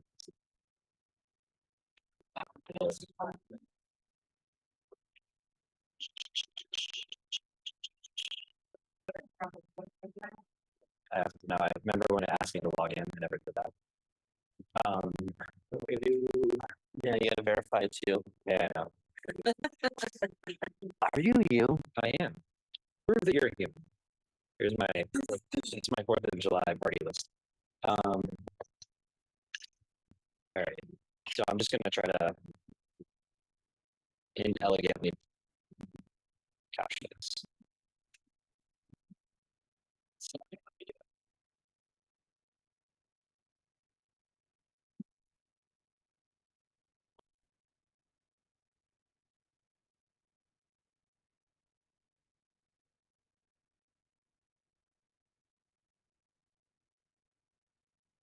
So what I think I'm going to try to do here is just pull up the top 2 from each of the ones. We can go back and look at it.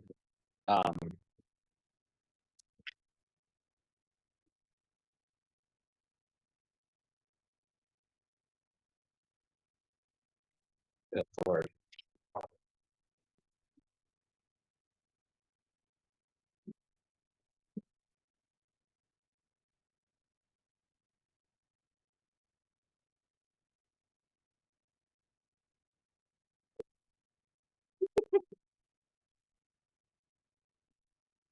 I know.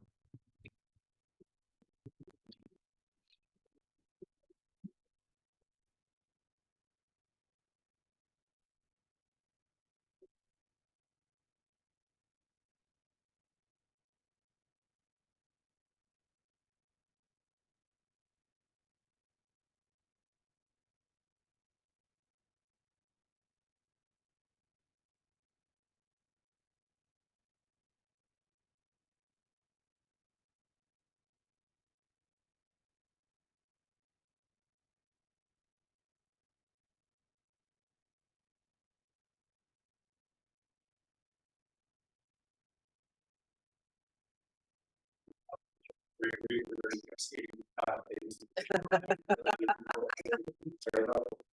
I'm getting one. I literally want my kids on one piece. Parallel parking, all of a sudden. Can't do it. I mean, I don't think this is the greatest,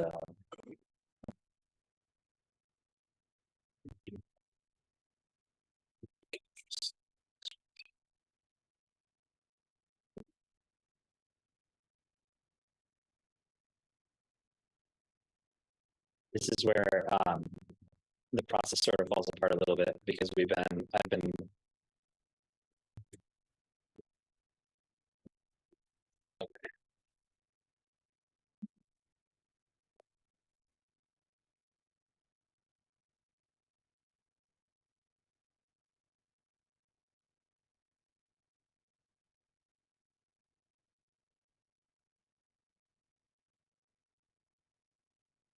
So these were the top 8 things that we identified.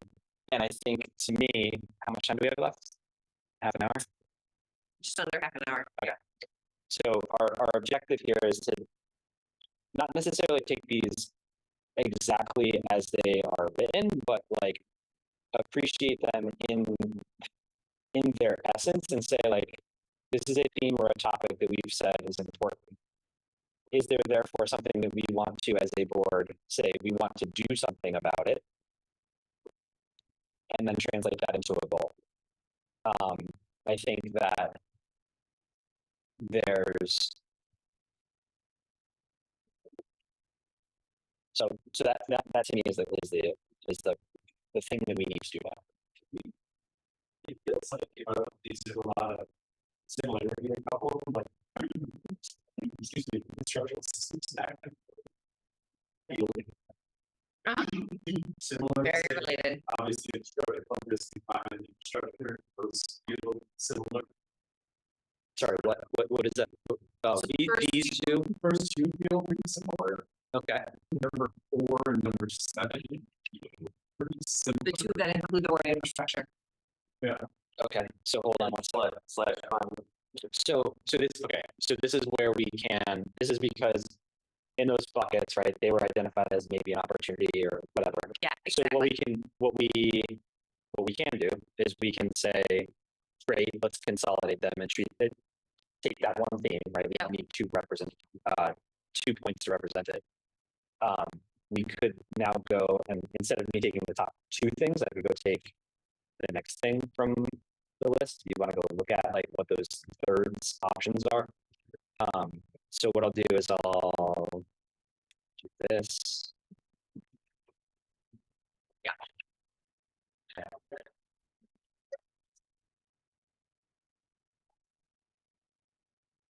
Right. So the question would be, we go back and look at the third thing. I would actually skip the third thing from strengths because I think if what we're looking at is goals, goals. I think we want to be more setting goals that address gaps, and we already have 2 things that are from strengths. Yep, I agree. And so we need to have 3 to 5 named board goals. And then you were also saying some of these could be kind of like direction setting for committees. Yep. So we're looking at both those things. Yep.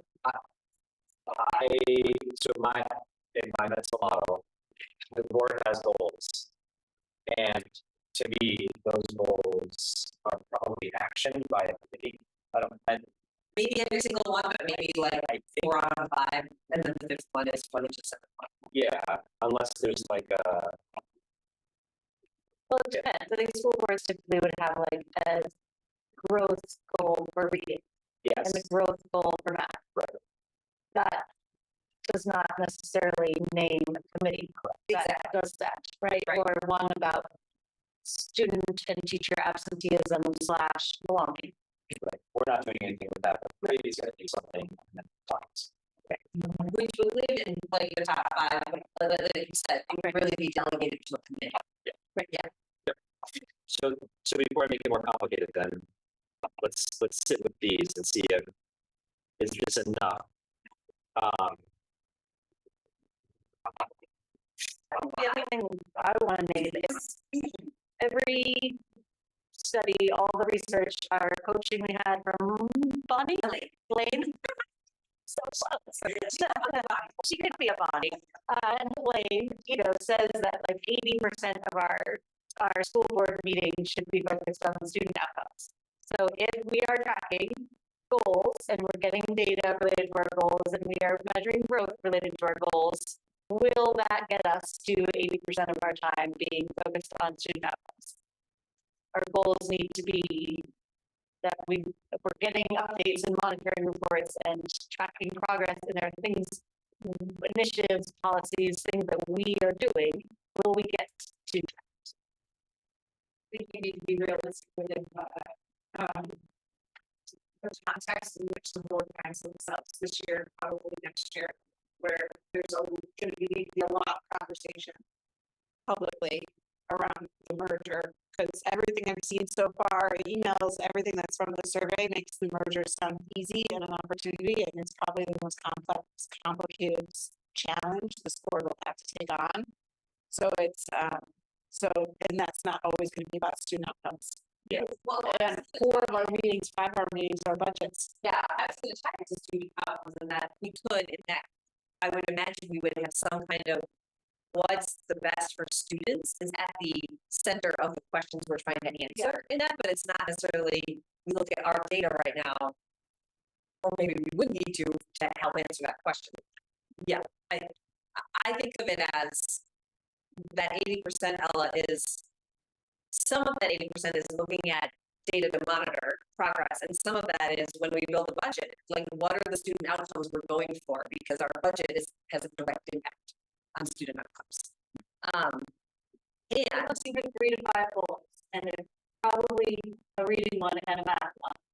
Then we're looking at 2 new goals potentially to come from this. I would like to propose that we have one goal that speaks to student growth. And that goal could have indicators within it. One that's literacy, one that's math, and one that's problem-based learning. I don't know what that would look like, but then it would be 2 to 4 other goals to complete, to round out the 3 to 5. But that is one goal that speaks to student growth. So 8 goals smushed together into. I mean, I don't bullet points. I really truly don't think of it that way, because I think if what we're looking at is the ongoing monitoring, then what we're asking for is regular data that says, show us the progress of these things, which might just be like in a consent agenda, might be in the superintendent report on an every month basis.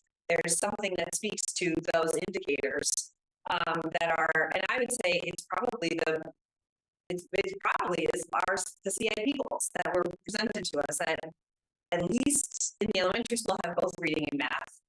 I can't remember now if the middle school and high school also both had reading and math, but I think it's actually kind of, and I don't know if I'm just taking the easy way out here or not, but it's kind of like probably the most simple goal for us to set is the student growth one, because they've been set by we don't want to be counter to what the schools are going to be doing, and we should definitely be asking for information on how they're monitoring the progress around what they have already set as their own goals.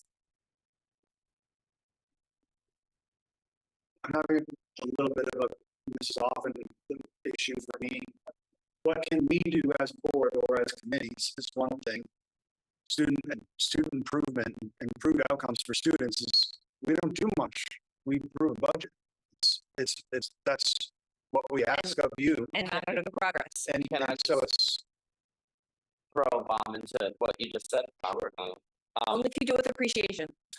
With appreciation and curiosity. and I'll respond with the So if we're really focused on student outcomes and regional collaboration leads to a merger that impacts student outcomes, and we are very deeply engaged in student outcomes by just having the conversation around. And so that, to me, is how us as a board can be thinking strategically and also impacting student outcomes. That goals are in touch points, not just we want monitoring toward those goals in a consent agenda. If we have said what matters is this percentage growth for these populations or these subplots in reading and this for math, and we're looking at a merger situation that is going to decimate the approach that's been working for those kids for reading and math, then we have to name that what matters and what we have to center is that sustained growth. And we need to do whatever we can to try to continue and grow that approach. Whereas I think part of the problem that we've had is the lack of long-term vision. If there are too many goals and sub-goals, it's hard for us to give the elevator pitch to explain what really the focus is. And if we have so many different foci, it's hard to say, well, this matters, and this matters, and this matters, and this matters. Well, then everything matters, and how do we make choices? You know, and I think we all identified in Elaine's training that we want to focus more on student outcomes, since that's why we're governing is towards that.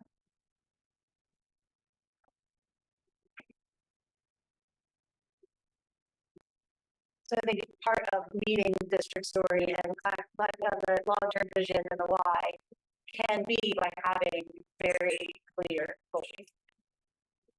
And definitely a huge one needs to be related to consolidation and financial and all the rest.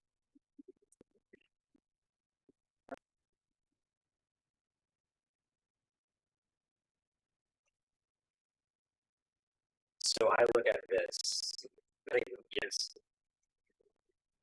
To me, what we, for the last hour and a half, we just looked at a lot of stuff, talked about a lot of things, and we all agreed that academic growth counts, how we talk about our district counts.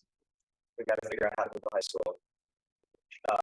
Regional collaboration counts, and our financial disposition counts. And so those are the 5 things that we've identified as important and candidates for us to take action on for the next year or 2. I see 1 and 5 as the same. It's Fair, and then we're part of the same conversation. Well, it's for these last. Regional collaboration and financial and demographic sustainability. I don't understand, but. Yeah. I just don't understand it. It's like, can you afford to buy a house in Montpelier? Yes or no? It's not, I don't understand. It's just like. what do we do about rising healthcare costs? We're talking about for staff. Well, yeah, I don't see how we can do anything about it. And number 5. I mean, Regional collaborations. It's gonna be cheaper. Taxpayers, so pull that off. It's a part of the same conversation. That's all. On the same topic. So I think what this is where the rubber meets the road. This is the stuff that we care about. This is the stuff that we think is important. Now, coming up with the action plan is the hard stuff. Like, you know, yes, we are concerned about climate change and floods. Is that in this board's or the district's or the state's span of control? I don't know. I mean, some of it. And so we have to choose for that thing, like what, again, we have only, I'm going to stop using the dollar reference, but we only have so much time the next year. How much is that a thing that we want to spend time on? Right. And maybe what we could talk about as a next step in this sort of like consolidation process is like, if we think about the next year and we know that we assume that these are the 5 things we want to spend time on, let's rank order these 4 or 5.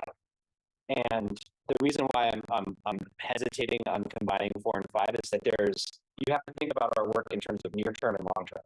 So for medium term, like we're going to have to come up with a solution, short, medium term. We're going to have to come up with a solution around the CESA stuff, right? But immediately for next year, we still have to balance the budget. We still have to do the budgeting work. We still have to contemplate affordability and those types of things with our budgeting session, like what next fall and winter. So we're going to actually I think we're going to have a relationship with current state operations and then all of the same topics, but with a lens of the merger stuff too. And so it's like, we have to figure out how to operate and plan for the future. So it's almost like every goal is going to have this is what we're going to do with the information that we know that we have to do now. And this is what how we're going to think about that topic in that new grade space. 3 and 5 could be combined, and I think you could write Tim next to those. Wait. This one, Tim and Jake, right? Yeah, so 3 and 5, to me, that's, that's all of that same committee, right, that is looking at our finances, our properties, our flood plans, all those things, certainly in a big picture way, and also in a how the window project going this summer, right? That's all doing those 2 tracks that you're talking about, running things and also making a plan for running things well in the ever-changing world of Vermont education. So what if you just sparked an idea. What if we started to think about this through the lens of who's going to go figure this stuff out and assign it to committees? But could, just as long as it still remains to be 5 goals. And if we as a board agree So it won't be fixed, right? Like Yes. academic goals. Right. But to have an academic goal, a regional collaboration goal, an ops goal, and then some sort of education, equity engagement goal. So just this is how my brain's working.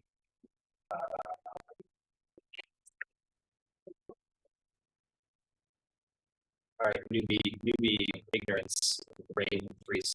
What committees am I not representing? Policy. And evaluation. Sorry, what's that? Policy and evaluation. Okay. So this is again where I think we've even talked about this in the previous board meetings.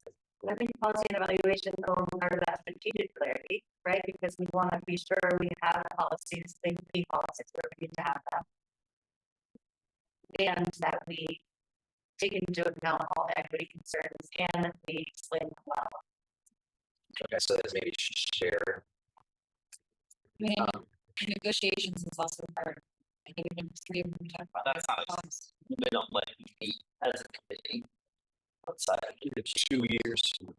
Well, there will be one set of negotiations this year.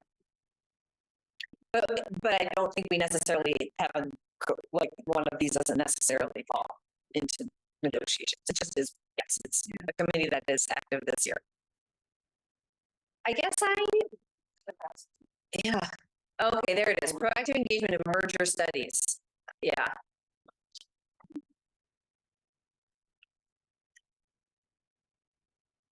It's a big one, like what does that look like? Is a whole thing. That's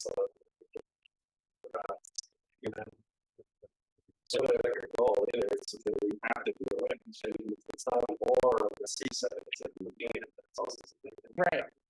But the latter part is the part that I'm focusing on, right? Well, Yes. Like ultimately lower per pupil costs are going to be like if we're getting less money from a foundation fund formula.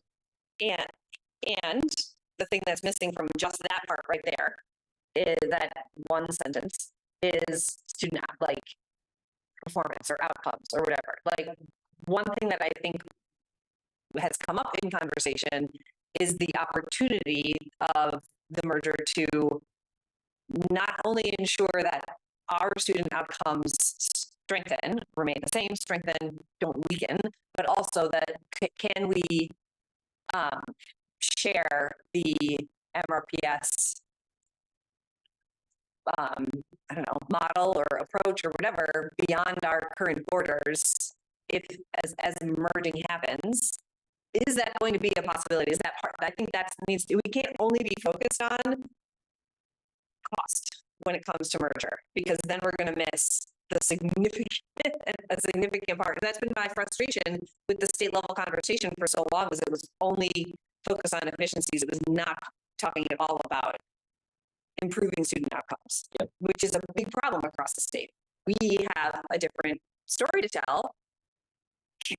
Could our student outcomes be more students' outcomes? I would love to know, maybe how you would phrase that one, because you are in the center of the tornado of all that. Can I just pause this for 1 second there, just for how much time do we have? 7 minutes. Perfect. So we'll come back to it. So I want to make sure, is the success here was, do we leave here with stuff we want to focus on and some clarity on who's going to own index? I feel like just currently, just to do a quick chat, is there anybody that feels like something's missing? In terms of the category, Just Or stuff that someone feels passionate about that's not represented on the screen. Well, the gap between the people that are connected to the school systems and the people that are not is something that I think about a lot because, and I don't know where it fits in here. I'm just voicing it because it's, I think it fits within the vision of strategic clarity and strategic communication. Stakeholders, right? Yeah, I agree Expansively too. about stakeholders. I would just ask that the bottom of that statement, instead of better educate stakeholders, right? I think they want to be, it's a two-way street, right? So whatever you want to describe, be in better communication with, better engaged, yeah. Okay. Thanks. So that's the work that the equity engagement team is going to do as the next step. Like we would do that wordsmithing and such. And I think we know thematically where we have to put our brain spaces, and now we have to go figure out how to simplify these goals, make them smart, and come up with a plan with them, right? Just from a process perspective. Yes, each one of these needs to define what success is. Yeah. Right now, it's a theme or a category. Yeah. And so I just wanted to make sure that, like, if we left right now, do we feel like this was a successful process? And then is there different work that we need to do other than the board is going to wrestle with one of these first two bullets? Operations is going to take the financial work and the infrastructure topics and go wrestle with them, and equity and engagement is going to take this bullet and go wrestle with it. I'm concerned that number 2 feels very small, and it's the majority of what we've identified as opportunities, strengths, weaknesses, and threats. And so, They give a lot less to it. Yeah. if I could be fleshed out a tiny bit more, then I would feel like, okay, I know what that is in regards to. I think you have to think about what the board's actual work would be. Yeah, The right. board's actual work would be to analyze whether or not it's a good idea for the taxpayers and students of this district. Like that's the broad statement. That's what you need to do. And then the secondary statement of that is communicate a complicated narrative to a community so they understand the complications, the complexity of it. To Justin's point, I think because it's under the broader board, that to me signals that that's something that we are going to be doing with Liddy's input and the rest of the district for a lot of the next year. Yeah. Because they're going to need to vote, they being the community, on your decision, one way or the other. And they have to have the information they need to make an educated decision on that. Which could be added to that last one. Engage, in advance of, Yes, pending vote. yes, it's, Right? Not just, it's nice to be engaged, but you're gonna have to actually vote to make a decision. yes. Personally, I see that last one around Merger to be like, we could be doing that work all year long, even as we are analyzing. We could be, It's like, it feels like all these other things we have, like track one, status quo that we have to do all this work in. With the mind that there's difference, alternative in your first track too, that, we have people. So maybe I abruptly interrupted you just to do a process check. So do you want to pick up? I think that this board has to really pressure themselves to get away from broad statements like increasing student opportunities and, finances and stuff, and truly get the actual numbers and evidence as to what that looks like. Because for every opportunity we can offer German, I can offer a thing where opportunities will be taken away, larger sports teams, right? So there's pieces to both sides of that. And so we have to really take the time to analyze that evidence. Right now, the story in the community is too simple. Just merge with U32 and MHS. Well, that is not what we're talking about. And that will save us money. Yeah, that is not what we are talking about at all. So we have to, and if you you know, you do merge, it doesn't mean schools close right away. And there, you know, like you will need to think about teachers, like there's so many things that need to be analyzed that we simply don't know the answers to right now. That this board's gonna have to do that, and you're gonna have to do it in public session, which is hard with that and political and all the things. And you're gonna have public comment coming to you saying, just merge with U32, what are you messing around with? Like, we've been talking about this forever. Which is why we follow that. It's not the Right. So it's just, and you're gonna have a governor saying you're failing too. And if you don't merge, then you're not doing what you need to do, right? So you're gonna have a lot of political pressures there. Huh? Maybe we want what? He's, his popularity numbers are down or something like that. So it's just a different conversation that we have to get away from the talking points that have been thrown at us around finances and opportunity and get into like, no, we need to actually look at, is this the best thing for our students and taxpayers? And those are so many questions that the legislature hasn't even begun to tackle because they understand that they have no ability to do so, and they don't even know what questions to ask. Yeah, the way I think about it is what's missing is we don't have the district, including taxpayers, we don't have a shared understanding of how this decision is going to be made, right? I mean, I don't think the state. Well, the taxpayers are going to make it. Well, they're going to make a decision by voting, but they don't. Our job is to inform them to say, here are all the levers that you should consider. The only lever is not dollars, or the only lever is not geography. Or, you know, it's whatever. We've heard it. We've heard it. Really, like, yes.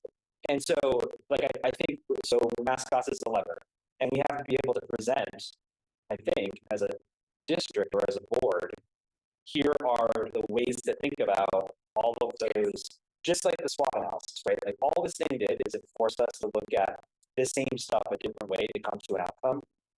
We got to do the same thing on a much more specific scale to highlight the complexity and then figure out how to tell that story so that we are, as a community, walking into that hole with the right set of levers in mind when we fill in the hole.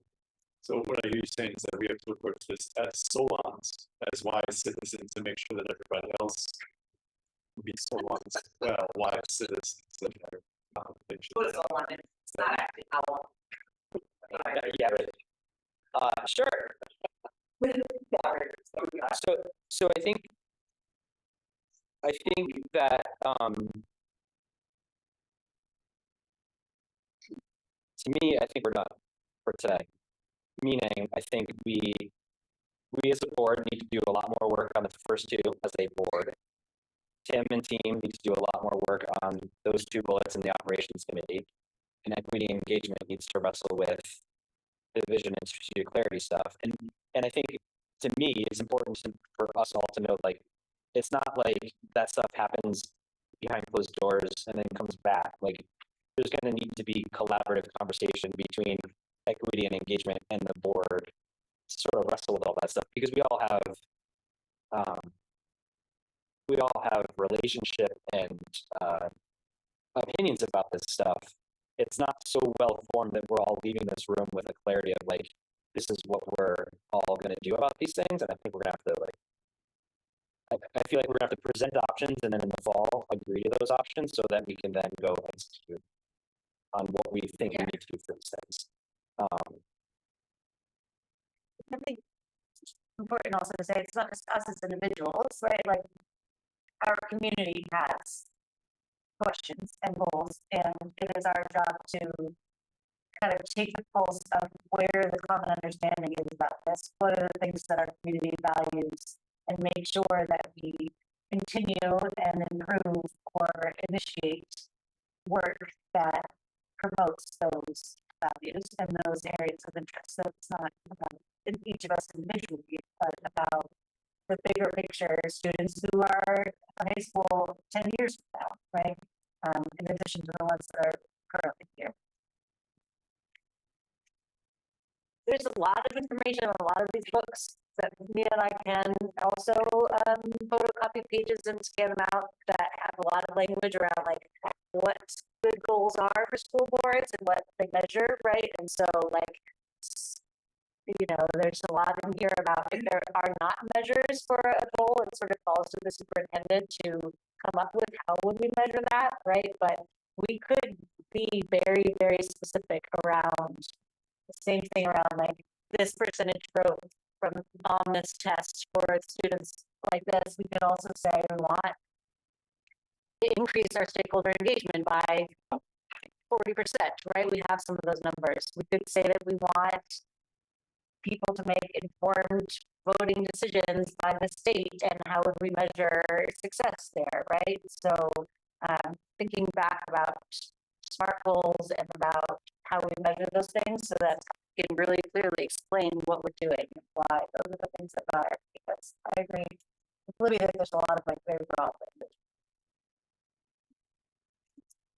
So to name next steps, the operations committee is going to bring back to the board like a specific goal that goes within each of those two areas. So one goal, two. Well, I mean, you're could be two, because we have two kind of areas here, but maybe in the course of your conversations, you're like, really, this all rests on this, at least for the next year, right? Because there's probably more to be done, but what we're looking at is for the next year, in order to work toward more financial sustainability, given our infrastructure and flood risk, this is the thing that we want to accomplish. And we're setting interim goals. We're not setting 3 to 5 year goals. We're setting yearly goals. Just for this year, yeah. You guys don't set 3 to 5 year goals? Well, we did a three-year goal, but or 3-year goals, but we're doing this time to, given that we have, I think, more, like, I think it would be very hard to say, here's where we want to be in 3 years, given the broader environment. Plus, with the instructional systems and academic growth, my big belief is that those are the goals that Libby and the principals have set. Which are 1 year. Technically 1 year, they're probably 2 years. Well, yeah, and it's like I can't remember if this is the exact numbers, but UES had one where it was like we want to get from 70% something to 80% something in 1 year, but they didn't get there; they got to 74. But that was the goal. And I want to say the quiet out loud, if that's the expression. Like, so we're not going to do it all, and we, I believe, can take our use our judgment, right? So as an operations committee, we are not going to be addressing the demographics of the state, right? So yeah, and so when we're developing our goals, we're going to use our judgment in like pulling from this what we're going to incorporate into those goals. Yes, that's why we're handing this goal over to the operations committee to do just that. You would like goal and then a couple sort of indicators we love about what our action items to get towards that goal. Yeah. That's what part of the goal. It's like the goal is here's how we're going to measure success, and then that would be like the start of an action plan. I think the second thing you just described would be like these are the steps we're going to take. Yeah. So what an operations committee on the 14th, they'll be, we'll start with that. That makes sense. Go on for you. It's gonna be as long as it takes, because it's fun right now. But it's going to be efficient. But also efficient. And then do the 3 of you guys, when you meet, look at all the goals to make sure that they're smart, that they're measurable, that they're all those things. What I was going to propose is that Tim, Libby, and I bring a proposal of that smart, measurable, etc. for the top 2 back to the board for our August 19th meeting. That's the first meeting of the school year, and that would be the work of the board is to land that hopefully that night. And then the operations and equity engagement committees would bring what we just discussed, the kind of smart goals for these other areas that are within those purviews. I would like to talk more, and we can probably do this offline, about what policy, I think policy has a role, so yeah, like how equity engagement and policy would work together on that one. My request for the work of the board meeting is could you guys, as the leadership of the board, look at those before they come to the full board? Because then it'll make sense. I'm sure that the drafts. a great job of making them smart, but it would be not a great use of time. Yeah. To give feedback on goals not being smart in our meeting. Sure. So what I hear you saying is whatever the committees come up with, share with Tim, Libby, and me first. Yes. We'll do any refining that needs to happen, and then the board will see. Yes. Yeah. I think that's totally makes sense. Those are the next steps. So just another way to like check this. I'll bring back my dollar. So equity engagement team, we've been allocated $1 to spend our effort on for next year. We're going to spend 100 cents on that one bullet. Operations is going to decide to spend some portion of that dollar of their allocated efforts, again, from a timing perspective. Obviously, like come December, something pops up. We all look at these and we're like, oh my gosh, here's another thing we need to spend time on. Or we find that like one of these other things, like the regional collaboration, just needs a lot more, because what we haven't done is we haven't emphasized this. We don't know what it's going to take to get this done. Correct. So we should just all be aware of the fact that like in the fall, we might be like, oh my gosh. Yep. And we might want to just reassess or double check and confirm that for that goal, that it is actually actionable and realizable. That's what, you know, it has to be smart, meaning like it's achievable. So just know that like there's the opportunity for us to sort of refocus amongst these 5 things, right? But I also think that gets to the point of we'll make interim goals. The recommendation across school boards is to make 3 to 5 year goals, right? And so 3 to 5 year goals would then have interim goals of this year in them. But I think having the idea that in 3 to 5 years we want to land here, some of this work might get in the way of some of that in the first year or second year. But by year 3 and year 5, we would want to land there eventually, even if we've spent a lot of our effort on other things earlier on, similar to like, you know, making a 1 year at a time plan for our infrastructure and our financial stability seems short-sighted. You know, we can obviously have like a 3 to 5 year goal, and then it could change dramatically if we're part of some other district. But I would think a lot of these lend themselves to a little more extensive and like SIP goals too. You know, most of the way that school boards do that is figure out, okay, it's this amount of growth year 1, this plus this in year 2, plus this in year 3. That's our 3-year goal, knowing that, you know, if you get to 100% achievement or growth, then there's not much you can do beyond that. At least for the operation goals, I think they both lend themselves very well to both, like you said, near term and long term. Yes. I think you'll say get it with that in mind. Yeah. That you want to build some different years. You want sustainability over Yes. years. So I think we can do that. Yeah. Yeah, for sure. That's a fair point. So why don't we actually take that under advisement that each committee or group of people is going to look at these 5 things, think about a 1 to 3 year time horizon. You know, like I think we should do that.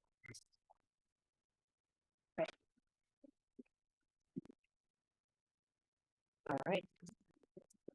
Do we go over time? It's 12:02. We're very close. We're very close. I would like to do that quick debrief. The 2 questions are, how did we do at getting to our intended outcomes for the day? And how did we do at using our norms throughout the discussions and decision making? And this more voting, but this time we're not going to use any. It's all very analog. We'll be very analog. So the first question, how did we do at getting to our intended outcomes? Does anybody need a reminder of what the intended outcomes were? Relationship building, landing our norms, and drafting our goals. And you can give it a 0, all the way up to a 5. And a 0 is like, no, this was like a total waste of my time. And a 5 is like, no notes, couldn't have been better, absolutely amazing. You say relationship building. Yeah, like, and obviously that's a very long, ongoing process, but making some progress at it today. Yeah. People love figures. Outcomes. Wait, which one? All three of them at once? All at once, yeah. Yeah, we're taking, yeah, I know. It's very oversimplified, and that's okay. Instead of 3.5? Yeah. Is that 3.5? Okay. All right, and then, how did we do at following our norms over the course of the discussion and decision making? And if you need a refresher of our norms, you could just refer to the slide. So great. Thanks, everybody. Strong work. Thank you for the space. Yes. Oh, yeah. Give me the air conditioning. We should probably go to adjourn. So is there? Scott's raising 3 fingers. Okay, we have a motion from Rhett. Is there a second? Second. Okay, all those in favor? Aye. Any opposed? Any abstentions? Okay. Sam, I'm gonna send you